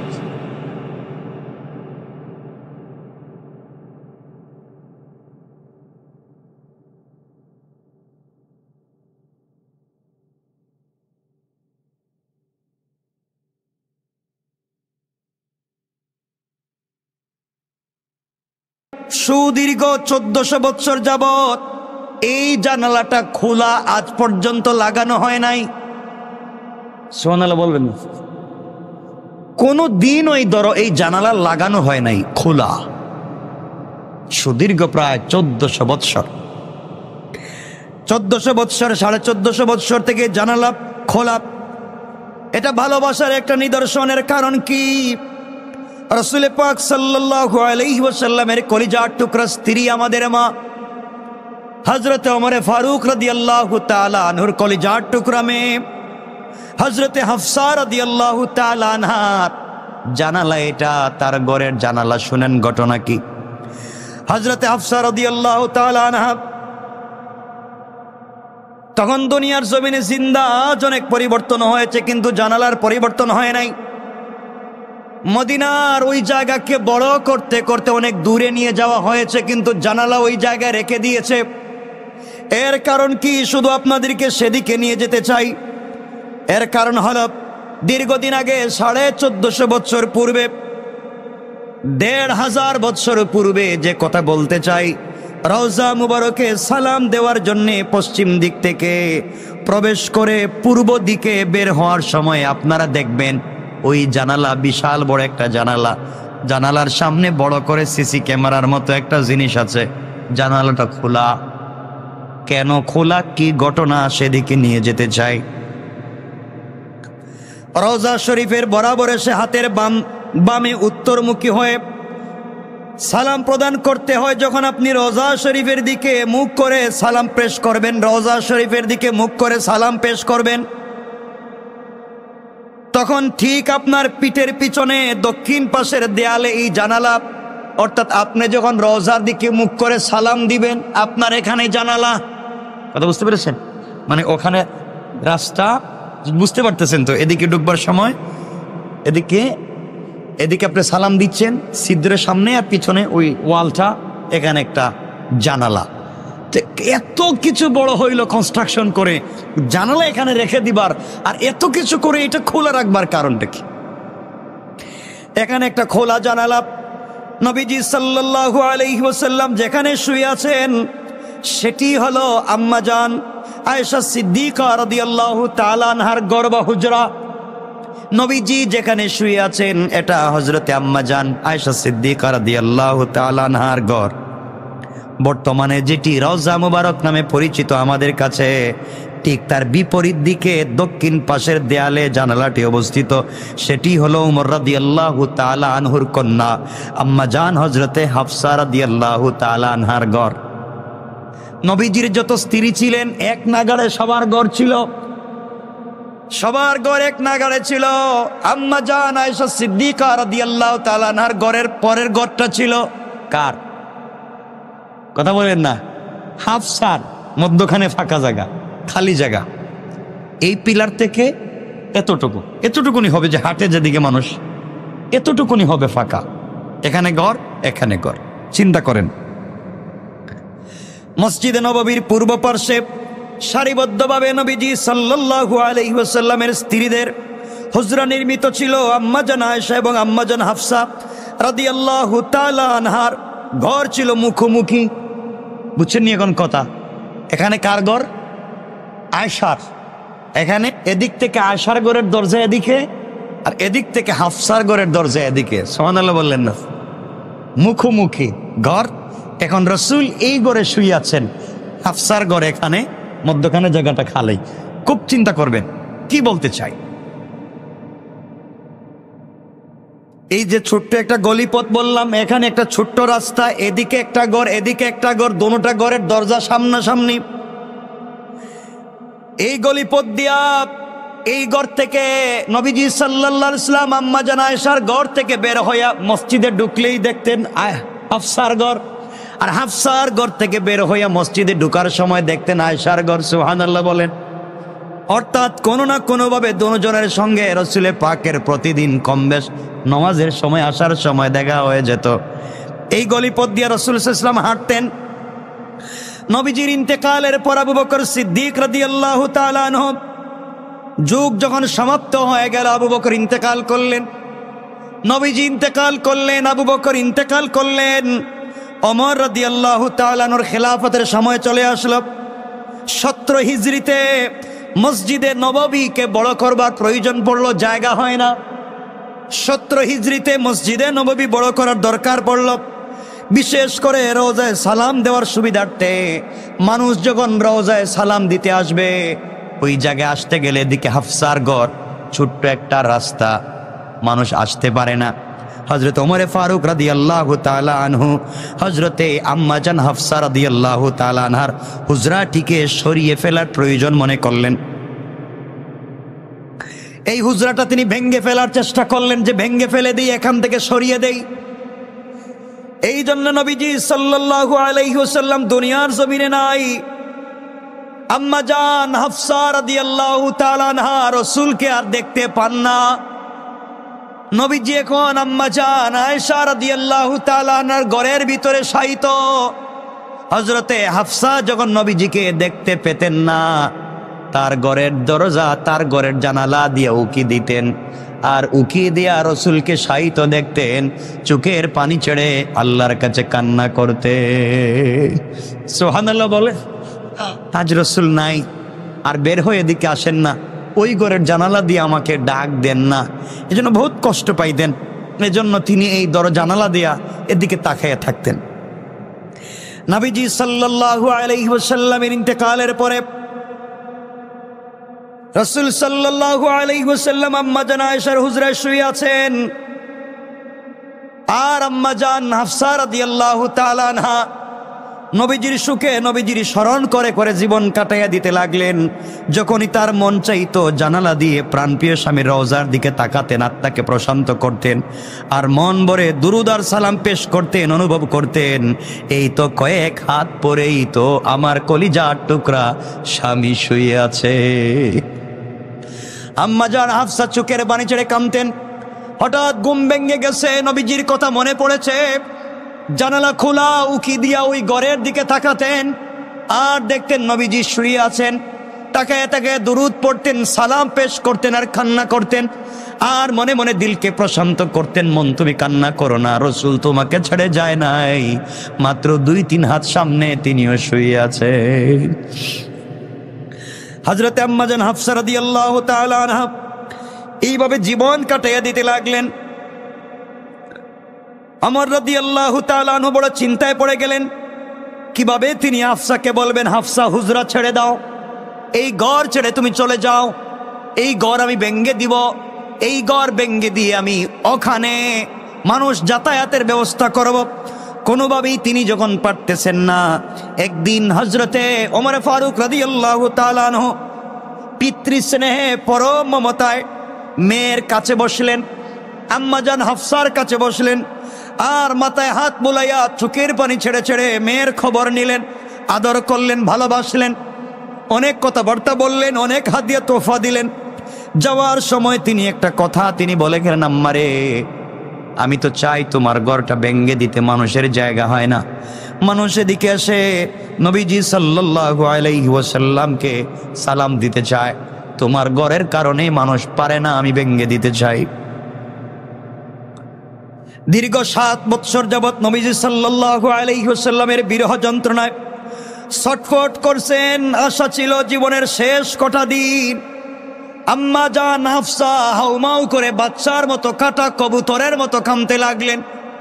আর ডাক দিয়ে বলতে লাগলেন, আব্বা জান আমি 7-7টা বৎসর হয়ে গেল নবীজিকে 2টা চোখ দিয়ে দেখি না, আর নবীজি আমাকে ডাকেন না, কাছে নিয়ে যায় না। দীর্ঘদিন বিরহ যন্ত্রণায় ছটফট করছি, জানালার দিকে তাকাইয়া তাকাইয়া মনকে শীতল করি। যখনই নবীজির কথা মনে পড়ে যায় জানালার দিকে তাকাই, আর মনে করি নবীজি তো আমার কাছে আসেন, এই চিন্তা করে কাটাইয়া দিই। আপনি কেমনে আমাকে চিন্তা করলেন বের হয়ে যাওয়ার জন্যে? আমার তো মন চায় বাকি যতদিন পৃথিবীতে বেঁচে আছি রওজার পাশে থেকে যেন নিজেকে সান্ত্বনা দিয়ে বাঁচাতে পারি। এখানে এসে নবীজি এখানে এসে তিনি বলতে লাগলেন, আব্বা জান এই যে জানালা, এই জানালার সামনে আম্মা জান আয়েশার ঘর থেকে আমার নবী বের হয়ে জানালার সামনে তার বডিটা লাগাইয়া আমার সঙ্গে কথা বলতেন। এই জানালার ভিতরে বিছানায় তিনি বসতেন। বাবা যেই জানালায় নবীজির হাত মোবারক লেগেছে, যেদিকে তাকিয়ে তিনি আমাকে দেখেছেন আমি তাকে দেখেছি, যেই ঘরে নবীজি বসেছেন আমি কেমনে ছেড়ে দিতে পারি বাবা? আমি মরে যেতে পারি, নবীজির সেই ঘর আমি ছাড়তে পারবো না। স্পর্শ করা নবীজির স্পর্শ করা সেই ঘর আমি ছেড়ে দিতে পারবো না। এই ঘরের প্রত্যেকটা কোণা নবীজির স্মৃতি আছে, এই ঘরের প্রতিটা জায়গায় নবীজি বসেছেন, এই ঘর আমি ছেড়ে দিতে পারবো না। মৃত্যুর আগ পর্যন্ত আমি সেই স্মৃতি বহন করে থাকতে চাই, এটি ছাড়তে হবে। আপনি বাবা হিসাবে আপনি কেমনে আমাকে বললেন? তিনি কিছুতেই মানতে পারলেন না, হাউমাউ করে কাঁদতে লাগলেন। তার কান্না দেখে সেদিনের মতো ওমর রাদিয়াল্লাহু তাআলা আনহু ফিরে গেলেন। হযরত ওমর ফিরে গেলেন রাত্রবেলা, কান্না করে আল্লাহকে ডাক দিয়া বলছেন, আল্লাহ আমার ছোট্ট একটা মেয়ে তার স্বামী কলিজার টুকরা রাসূলকে হারিয়ে ফেলেছে। পৃথিবীর মানুষ যে কোনো একটা জিনিস আঁকড়ে ধরে বেঁচে থাকতে চায়, আমার মেয়েও তো তার স্বামীর সেই স্মৃতি আঁকড়ে ধরে বেঁচে থাকতে চায়। যেই স্মৃতি রাসূলে পাকের স্মৃতি, যেই জানালায় নবীজির হাত মুবারক লেগেছে, যেই জানালা দিয়ে আমার মেয়ের সঙ্গে নবীজি কথা বলেছেন, যেই ঘরের প্রত্যেকটা জায়গায় নবীজি বসেছেন, আমি তো আমার প্রয়োজনে নয় রওজার প্রয়োজনে ঘরটা ভেঙে দিতে চাই, কিন্তু আমি আমার মেয়েকে বুঝাতে পারতেছি না। আল্লাহ তুমি আমার মেয়েকে বুঝার তৌফিক দান করো বলে কান্না করতে লাগলেন। পরের দিন আম্মা জান আয়েশা সিদ্দিকা রাদিয়াল্লাহু তাআলা আনহাকে তার কাছে পাঠালেন। ওমর বলেন, ও আয়েশা আপনি যান হাফসাকে একটু বুঝান, সে যেন ঘরটা তিনি ছেড়ে দেয়। আম্মা জান আয়েশা সিদ্দিকা রাদিয়াল্লাহু তাআলা আনহা নিজেও কেঁদে কেঁদে হাফসাকে বলতে লাগলেন, হাফসা তুমি ঘরটা ছেড়ে দাও, ঘর ছেড়ে দাও, প্রয়োজনে অন্য জায়গায় আমরা ভালো ব্যবস্থা করব, এরপরেও তুমি ছেড়ে দাও, মানুষের কষ্ট হচ্ছে, আমার কোনো প্রয়োজন নাই। হাফসা বলতে লাগলেন, আয়েশা তুমি তো তোমার ঘরের বিছানার পাশে নবীজিকে পাও, আমি কি একটু দূর থেকে জানালার ফাঁক দিয়া দেখবার অধিকার পাই না? তোমার ঘরে নবীজি শুয়ে আছেন, তুমি কাছে দেখতে পাও, তোমার দিলকে শান্ত করতে পারো, তোমার বাবাও তোমার ঘরে শুয়ে আছে, আর আমি আমার কলিজার টুকরা স্বামীকে একবারও দেখি না, জানালা দিয়া দেখবার অধিকার কেউ তোমরা কেড়ে নিবা? হযরতে হাফসা কোনোভাবেই মানলেন না। ওমর রাদিয়াল্লাহু তাআলা আনহুর পক্ষ থেকে যখন কেউ তার কাছে এই হুজরা সরানোর আবেদন নিয়ে আসতো, তিনি হাউমাউ করে কেঁদে ফেলতেন। তাকে হাউমাউ করে কেঁদে ফেলতেন আর বলতেন, তোমরা কি চাও? তোমরা যদি আমাকে হত্যা করে ফেলো, আমার মন বলছে লাশটাও নবীজির কাছ থেকে সরাতে পারবে না। কারণ রাসূলের স্ত্রী আমাদের মা, কেমনে তিনি যাবেন? এক পর্যায়ে তাকে বলা হলো, এই হুজরার বিনিময়ে মদিনার সব থেকে বড় এবং দামি বাড়িটা তোমাকে কিনে দেওয়া হবে। মাত্র এই ছোট্ট হুজরার বিনিময়ে মদিনার সব থেকে দামি বাড়ি, বড় বাড়িটা তোমাকে দেওয়া হবে, তাতেও তুমি রাজি হয়ে যাও। আম্মা জান হাফসা রাদিয়াল্লাহু তাআলা আনহা বলতেন, শোনো, সারা পৃথিবীর সব সম্পদের বিনিময়ে যদি তোমরা এই হুজরা আমাকে ছাড়তে বলো, গোটা দুনিয়ার সম্পত্তি লাথি মেরে ফেলে দিতে পারি, যেই হুজরায় নবীজি বসেছেন আমি ছেড়ে দিতে পারি না। আল্লাহু আকবার বলেন। ভালোবাসা কার নাম? এর জন্যই ভালো বলেছিলাম আলোচনায়, ভালোবাসার খোলা জানালা। কি একটা ভালোবাসা এই জানালার, এই জানালায় কি একটা ভালোবাসা অঙ্কিত হয়েছে, কি ভালোবাসার স্মৃতি। একবার চিন্তা করেন তো, এই জানালায় রাসূল এভাবে হাত দিয়ে ধরেছে। সুবহানাল্লাহ বললেন। এই জানালায় রাসূল হাত দিয়ে ধরেছেন, জানালার দিকে মাথাটা প্রবেশ করে হাফসার সঙ্গে কথা বলেছেন, যাওয়ার সময় এদিকে হাফসার সঙ্গে কথা বলেছেন, বের হওয়ার সময় হাফসার সঙ্গে কথা বলেছেন। ভালোবাসা নিদর্শন এই জানালা। কে চাইবে সেখান থেকে চলে যেতে? হাফসা কোনোভাবেই রাজি হচ্ছেন না। পুরা মদিনায় কেউ কোনোভাবে পারতেছে না। কত কিছু নিয়ে হাফসার কাছে যাওয়া হয়, একটাই কথা, সব ছাড়ে দিতে পারি, আমি এখান থেকে যাব না। এক পর্যায়ে হযরত ওমর রাদিয়াল্লাহু তাআলা আনহুর কলিজার টুকরা পুত্র আব্দুল্লাহ, হযরতে হাফসার কলিজার টুকরা ভাই হযরতে আব্দুল্লাহ, আব্দুল্লাহকে সাথে নিয়ে ওমরে ফারুক রাদিয়াল্লাহু তাআলা আনহু হযরতে হাফসার কাছে গেলেন। এবার ভাই আব্দুল্লাহ সবিনয় বোনের কাছে আবেদন রাখলেন, বোন রে, তিনি উম্মতে মুসলিম উম্মার ফায়দার জন্য, উম্মতে মুসলিমার ফায়দার স্বার্থে তুমি এই হুজরাটি ছেড়ে দাও। পুরা পৃথিবীর সকল মুসলমানের স্বার্থে তুমি হুজরাটি ছেড়ে দাও। আব্দুল্লাহ ইবনে ওমর রাদিয়াল্লাহু তাআলা আনহুর বাড়িও হাফসা রাদিয়াল্লাহু তাআলা আনহার বাড়ির পাশে, অর্থাৎ হাফসার ওয়াল যেখানে শেষ, আব্দুল্লাহ ইবনে ওমরের ঘর এখান থেকে শুরু, অর্থাৎ পরের ঘর, পরের রুম। এক পর্যায়ে হযরতে আব্দুল্লাহ ইবনে ওমর বলেন, বোন হাফসা, প্রয়োজনে তুমি আমার ঘরে উঠে যাও, প্রয়োজনে তুমি আমার ঘরে উঠে যাও, এই হুজরাটা তুমি ছেড়ে দাও, জায়গাটা ছেড়ে দাও। এখন এক পর্যায়ে তিনি দেখুন বোনকে বুঝাতে পারলেন না। আব্দুল্লাহ বলেন, বোন রে, আমি আমার বাড়িটা তোরে দিয়ে দিলাম, এরপরেও তুমি তোমার ঘরটা ছেড়ে দাও। সুবহানাল্লাহ নাই? কেমন ভাই, আমি আমার বাড়িটা তোরে দিয়ে দিলাম, এরপরে এটা ছেড়ে দাও। এক পর্যায়ে আব্দুল্লাহ ইবনে ওমর বললেন, বোন হাফসা, আমার ঘর তো তোমার ঘরের সাথে এক ওয়াল পরে, আমার ঘর থেকে তো রাসূলের রওজা দেখা যায়, কিন্তু তোমার রুমটা ছেড়ে দিলে জায়গাটা একটু বড় হবে, রাস্তাটা বড় হবে, এটাই। তুমি আমার ঘরে থাকলেও তো দেখতে পারো, নবীজির কাছেই তো অবস্থান করবে। এবার হাফসা রাদিয়াল্লাহু তাআলা আনহা হাউমাউ করে কাঁদতে কাঁদতে বলতে লাগলেন, ভাই, আমি আমার ঘর, আমার এই হুজরা মুবারক ভেঙ্গে অনুমতি দিতে পারি, আমার হুজরা ভেঙ্গে দেওয়ার অনুমতি দিতে পারি, কিন্তু এখানে নবীজি সাল্লাল্লাহু আলাইহি ওয়াসাল্লামের কত স্মৃতি পড়ে আছে, তুমি জানো না ভাই, আমি কেমনে ছেড়ে দিব? তোমার এতগুলা অনুরোধে পুরা বিশ্বের মুসলিম উম্মার প্রতি, মুসলিম উম্মার স্বার্থে আমি রুমটা ছেড়ে দিতে পারি, ভেঙ্গে দেওয়ার কথা বলতে পারি, কিন্তু আমার শর্ত আছে। আব্দুল্লাহ ইবনে ওমর ডাক দিয়া বললেন, বোন রে, শর্তটা কি তুমি আমাকে বলো। তিনি ডাক দিয়া বলতে লাগলেন, ও ভাই, আমি আমার রুম ছেড়ে দিব, কিন্তু আমার রুমের পরে তো তোমার ওয়াল, তোমার ঘর, তোমার ঘরের দেওয়ালে একটা জানালা খুলে দিতে হবে, ওই জানালা দিয়ে যেন আমি সকাল সন্ধ্যা কলিজার টুকরা স্বামী রাসূল পাককে দেখতে পাই। হযরতে আব্দুল্লাহ ইবনে ওমর বলছেন, বোন কথা দিলাম, ও বোন কথা দিলাম, তুমি যদি তোমার হুজরা ভেঙে দেওয়ার পারমিশন দাও, তাইলে আমার ঘরের রওজা, আমার ঘরের ওয়ালে তোমার জন্য একটা জানালা খুলে দেব, এই দিকে তুমি তাকাইয়া তাকাইয়া রসুলের রওজা দেখতে পারবে। বোন ডাক দিয়ে বললেন, বাইরে এটা কথা শেষ না, আমি মরে যাব, কিয়ামত পর্যন্ত বাবা ওয়াদা করতে হবে এই জানালা কোনোদিন বন্ধ করা যাবে না। হযরত ওমর হাউমাউ করে কাঁদতে লাগলেন আর বলতে লাগলেন, কলিজার টুকরা মা, রসুলের প্রতি তোমারও ভালোবাসা আছে, আমারও ভালোবাসার কমতি নাই, কথা দিলাম মারে, আমি বাবা যতদিন আছি শুধু না আল্লাহর কাছে আমি বলেছি, আল্লাহ যতদিন তুমি দুনিয়ার জমিনে কিয়ামত কায়েম করবা না, যতদিন রসুলের রওজা এখানে থাকবে, আমার কলিজার টুকরা মেয়ে হাফসার ঘরের জানালা কেউ তুমি রেখে দিবা। আল্লাহু আকবার।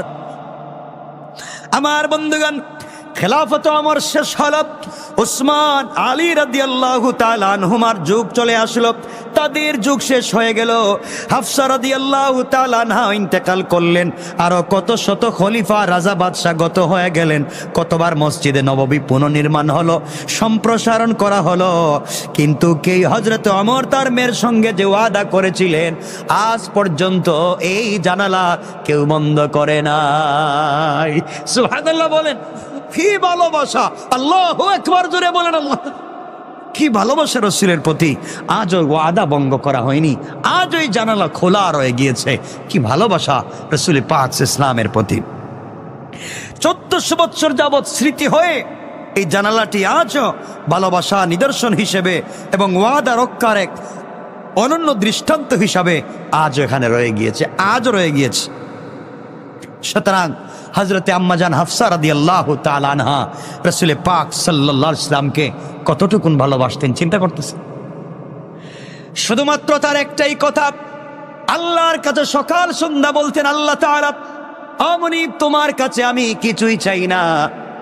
হযরতে আয়েশা বলতেছেন হুজরা ছেড়ে দেওয়ার জন্যে, বাবা বলতেছেন ছেড়ে দেওয়ার জন্যে, ভাইও বলতেছে ছেড়ে দেওয়ার জন্যে, সবাই বলতেছে হুজরা মুবারক যেন আমি ছেড়ে দেই, কিন্তু আমিও তো চাই মুসলিম উম্মার ফায়দা হোক, ছেড়ে দিতে চাই, কিন্তু ওখান থেকে চলে গেলে আমি আমার রসুলকে কেমনে দেখবো, আমি তো আর রসুলকে দেখতে পারবো না। এমন একটা জায়গায় তিনি জানালা করলেন, এত উঁচার উপরের জানালা করলেন, তিনি যখন জানালায় দাঁড়াতেন সরাসরি রসুলের রওজা মোবারক দেখা যায়। আজ ওই জানালাকে খুলে রাখা দেওয়া হয়েছে। পৃথিবীতে কত রাজা বাদশা গেল, কত রাজা বাদশা আসবে, কিয়ামত পর্যন্ত আসবে আর যাবে, কিন্তু হাফসার রসুলের প্রতি ভালোবাসা নিদর্শন এই জানালা কেউ বন্ধ করেনি এবং করবেও না। দুনিয়ার জমিনে ভালোবাসার নিদর্শন তারা দেখাতে পেরেছেন, দুনিয়ার জমিনে রেখে যেতে পেরেছেন, আমরা কিছুই পারলাম না। আমরা রসুলের একটা সুন্নাত জিন্দা করেও ভালোবাসা নিদর্শন রাখতে পারি। সুতরাং আজকের দিনে কি আমরা ওয়াদা করতে পারি, দুনিয়ার জমিনে রসুলের একটা সুন্নাত হলো জিন্দা করবো ইনশাআল্লাহ। আওয়াজ করে বলেন ইনশাআল্লাহ। দুনিয়ার জমিনে নবীজি সাল্লাল্লাহু আলাইহি ওয়াসাল্লাম বলেছেন, আয়েশা হাফসার ভালোবাসা যেমন দুনিয়ার জমিনে কোনো একজন উম্মত যদি দিল থেকে আমাকে পাওয়ার জন্য আমাকে ভালোবাসে, আমার একটা সুন্নতকে জিন্দা রাখবার জন্য, আমাকে স্বপ্নে দেখবার জন্য বেকুল হয়ে যায় রে। কেমনে নবীজিকে দেখা যায়?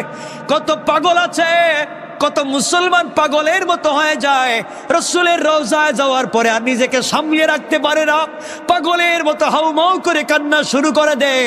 পুরোটা এলাকা কিয়ামতের মাঠের মতো কান্নার আওয়াজ চলে আসে, সবাই কান্না করে, কেউ কারো দিকে তাকায় না, সবাই কাছাকাছি যায় রে রসুলের রওজা মুবারকের এই দেয়ালে হাতটা লাগায়, হাত লাগায় আর কান্না করে, ছিদ্র করা ছিদ্রের দিকে তাকায় আর আফসোস করতে থাকে আর বলতে থাকে, পয়গম্বর তোমাকে দেখবার জন্য আসলাম কিন্তু দেখতে পেলাম না, নিশ্চয় তুমি আমাকে দেখতেছো, আমি যে তোমার একটা পাগলা উম্মত তোমার জন্য এসেছি।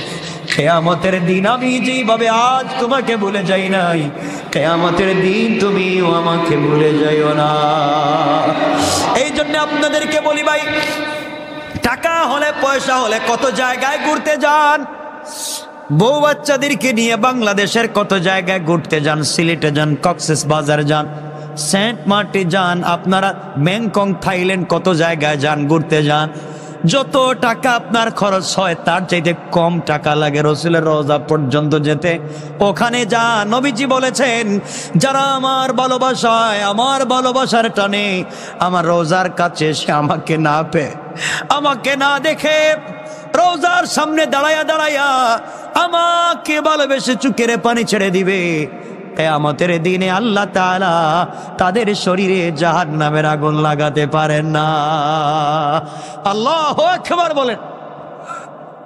আল্লাহ রাব্বুল ইজ্জত ওয়াল জালাল বলেছেন, দুনিয়ার জমিনে যারা সরাসরি আমাকে দেখতে পাইল না, আমি আল্লাহকে দেখতে পাইল না, যখন সাদা কাপড় পরে, কাফনের কাপড় পরে, ছেঁড়া কাপড় পরে, সেলাই ছাড়া কাপড় পরে, পা খালি রেখে, মাথা খালি রেখে, এক সাইডে কাপড়টা ফেলে দিয়া যখন তারা বিমান থেকে নেমে লাব্বাইক আল্লাহুম্মা লাব্বাইক, লাব্বাইক বলে চিৎকার করে ডাক দিয়া বলছে, লাব্বাইক আল্লাহ তোমার সামনে হাজির, লাব্বাইক বলে চিৎকার করে করে যখন কাবার কাছাকাছি চলে যায়, গিয়ে যখন আল্লাহকে খুঁজে পায় না, লাব্বাইক বলতে বলতে ওখানে গিয়ে খুঁজে পায় না, আল্লাহর নূরের তাজাল্লি, রহমত আর বারাকাত পড়ে যাওয়া সেই কাবা ঘরটা পেয়ে যায়। ওটাকে ধরার জন্য, চুম্বন করার জন্য যখন পাগল হয়ে যায়, ফেরেশতাদেরকে আল্লাহ বলেন, ফেরেশতারা ওই বান্দা তো পাগলের মতো লাব্বাইক বলে বলে আসছে, আমাকে ডাক দিতে দিতে আসছে দেখবার জন্য, আমাকে দেখতে পাইল না, আমার কালো ঘরটা এসে পাগলের মতো ধরার জন্য মারামারি করতেছে, ধাক্কা ধাক্কি করতেছে। আমি আল্লাহ খুশি হয়ে গেলাম রে, আমার বান্দাকে মাফ করে দিলাম, এই পরিমাণ সওয়াব তার আমলনামায় লিখে দিলাম। সুবহানাল্লাহ বলেন। আর নবীজি বলতে লাগলেন, আমার যে উম্মত আমাকে ভালোবেসে মক্কায় এসে মদিনা আসলো আমাকে দেখবার জন্যে, আমার ঘর, আমার রওজার কাছে এসে যখন আমাকে পেল না, রওজাতুম মির রিয়াজিল জান্নাহ এসেছে, একদিকে আমার হুজরা, অপরদিকে রাসূলের মিম্বার, যেখানে বসে বসে নবীজি কথা বলতেন, ওই মিম্বরের কাছে এসে যখন রওজার দিকে তাকায়, আরে নবীজি এই মিম্বরে বসতেন, নবীজি রাত দিন এখানে বসে থাকতেন, এই রিয়াদুল জান্নায় নবীজি বসতেন, আজ নাই, আমি এসেছি, ইয়া রাসূলুল্লাহ তুমি যেখানে বসছিলে আমি এখানে এসেছি, আজ তুমি রওজা মুবারকে শুয়ে আছো। দরুদ ও সালাম পেশ করতে থাকেন, লাখো কোটি সালাম পেশ করতে থাকেন। নবীজি সাল্লাল্লাহু আলাইহি সাল্লাম বলেছেন, আবেগ তাড়িত হয়ে চোখের পানি ছেড়ে যদি কেউ হাজারো লাখো দরুদ পেশ করতে পারে, কিয়ামতের দিন আমি রাসূলের নিজ হাতে হাউজে কাউসারের পানি পান করাইয়া আমি ডাক দিয়ে বলবো, পাগলা উম্মত, আমাকে না রওজায় মদিনা এসে পাগলের মতো খুঁজছিলা, পাও নাই, আজ আমি রাসূল তোমাকে ডাকলাম, তুমি আমার কাছে আসো, হাউজে কাউসারের পানি পান করো, আর আমি যেই জান্নাতে যাই আমার সঙ্গে তুমিও সেই জান্নাতে চলো। আল্লাহু আকবার বলেন।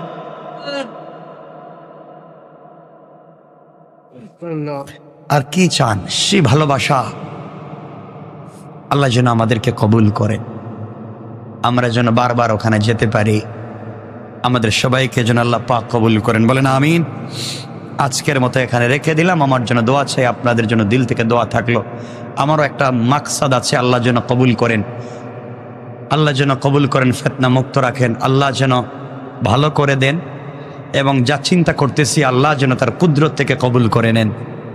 এই চিন্তাটা শুধুমাত্র ইসলামের জন্য, দ্বীনের জন্য, দ্বীন ও ইসলামের প্রচারের জন্য, এবং দ্বীন ও ইসলাম প্রচার করতে গেলে একটা ভালো জায়গার দরকার, ভালো একটা স্থিতিশীল পরিবেশের দরকার। আমি যা চিন্তা করতেছি আল্লাহ পাক যেন আমার এই চিন্তাকে কবুল করে নেন। শুধুমাত্র পুরা দুনিয়ায়, পুরা পৃথিবীতে খালিস দ্বীন প্রচার করার জন্যে, খালিস দ্বীন পৌঁছে দেওয়ার জন্যে আমি যে সিদ্ধান্ত নিচ্ছি আল্লাহ পাক যেন কবুল করেন, বলেন আমিন। আল্লাহ পাক যেন কবুল করেন এবং বারাকা দান করেন এবং কমপ্লিট আমাকে কামিয়াব করে দেন। আপনাদের কাছে দোয়া চাই, আপনারা দোয়া করবেন আল্লাহ যেন আমার এই মাকসাদকে পুরা করে দেন। আল্লাহুম্মা সাল্লি আলা মুহাম্মদ ওয়া আলা কামা সাল্লাইতা আলা ইব্রাহিম ওয়া আলা আলি ইব্রাহিম। আল্লাহুম্মা আমিন। রব্বানা যালামনা আনফুসানা وإن لم تغفر لنا وترحمنا لنكونن من الخاسرين. ربنا آتنا في الدنيا حسنة وفي الآخرة حسنة وقنا عذاب النار وادخلنا الجنة مع المتقين والأبرار. اللهم اغفر لنا ولوالدينا رب ارحمهما كما ربياني صغيرا رب ارحمهما كما ربياني صغيرا. মুনিব গুনার বোঝা মাথায় নিয়ে হাত উঠে ধরেছে আল্লাহ তাআলা, দয়া গুনে মায়া গুনে तमाम জিন্দেগীর तमाম গুনাহগুলোকে মাফ করে দাও। আয় আল্লাহ তাআলা, গুনার কারণে কিয়ামতের দিন গুনাহগার জাহান্নামী বলে ডাক দিও না, অপরাধী বলে ডাক দিও না। জীবনের সবগুলা গুনাহকে মাফ করে তোমার পাক্কা গোলাম হিসেবে কবুল করে নাও। আয় আল্লাহ তাআলা, মুনিব দুনিয়ার জমিনে চলার পথে আসমানি জমিনি মুসিবত থেকে হেফাজত করো। মানুষ শয়তান জিন শয়তানের तमाम ওয়াসওয়াসা খারাপি থেকে হেফাজত করো।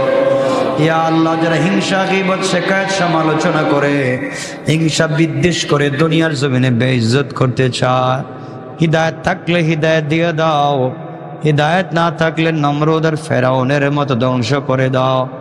এতগুলা ভালো মানুষ নিয়ে হাত উঠাইলা। আয় আল্লাহ, জানি মাজলিসের সব থেকে বড় 100% সব থেকে বড় অপরাধী আমি, আমার চাইতে বড় অপরাধী আর কেউ নাই।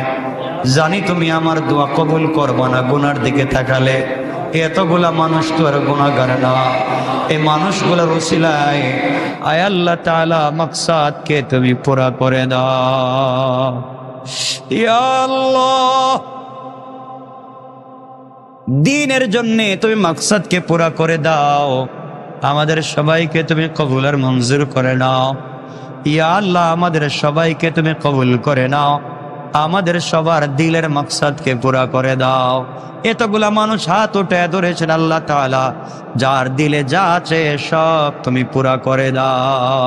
সাল্লাল্লাহু তাআলা আলা নবী ওয়া আলা আলিহি ওয়া সাহবিহি আজমাইন ওয়ারহামনা মাআহুম বিরহমাতিকা ইয়া আরহামার রাহিমিন। আসসালামু আলাইকুম।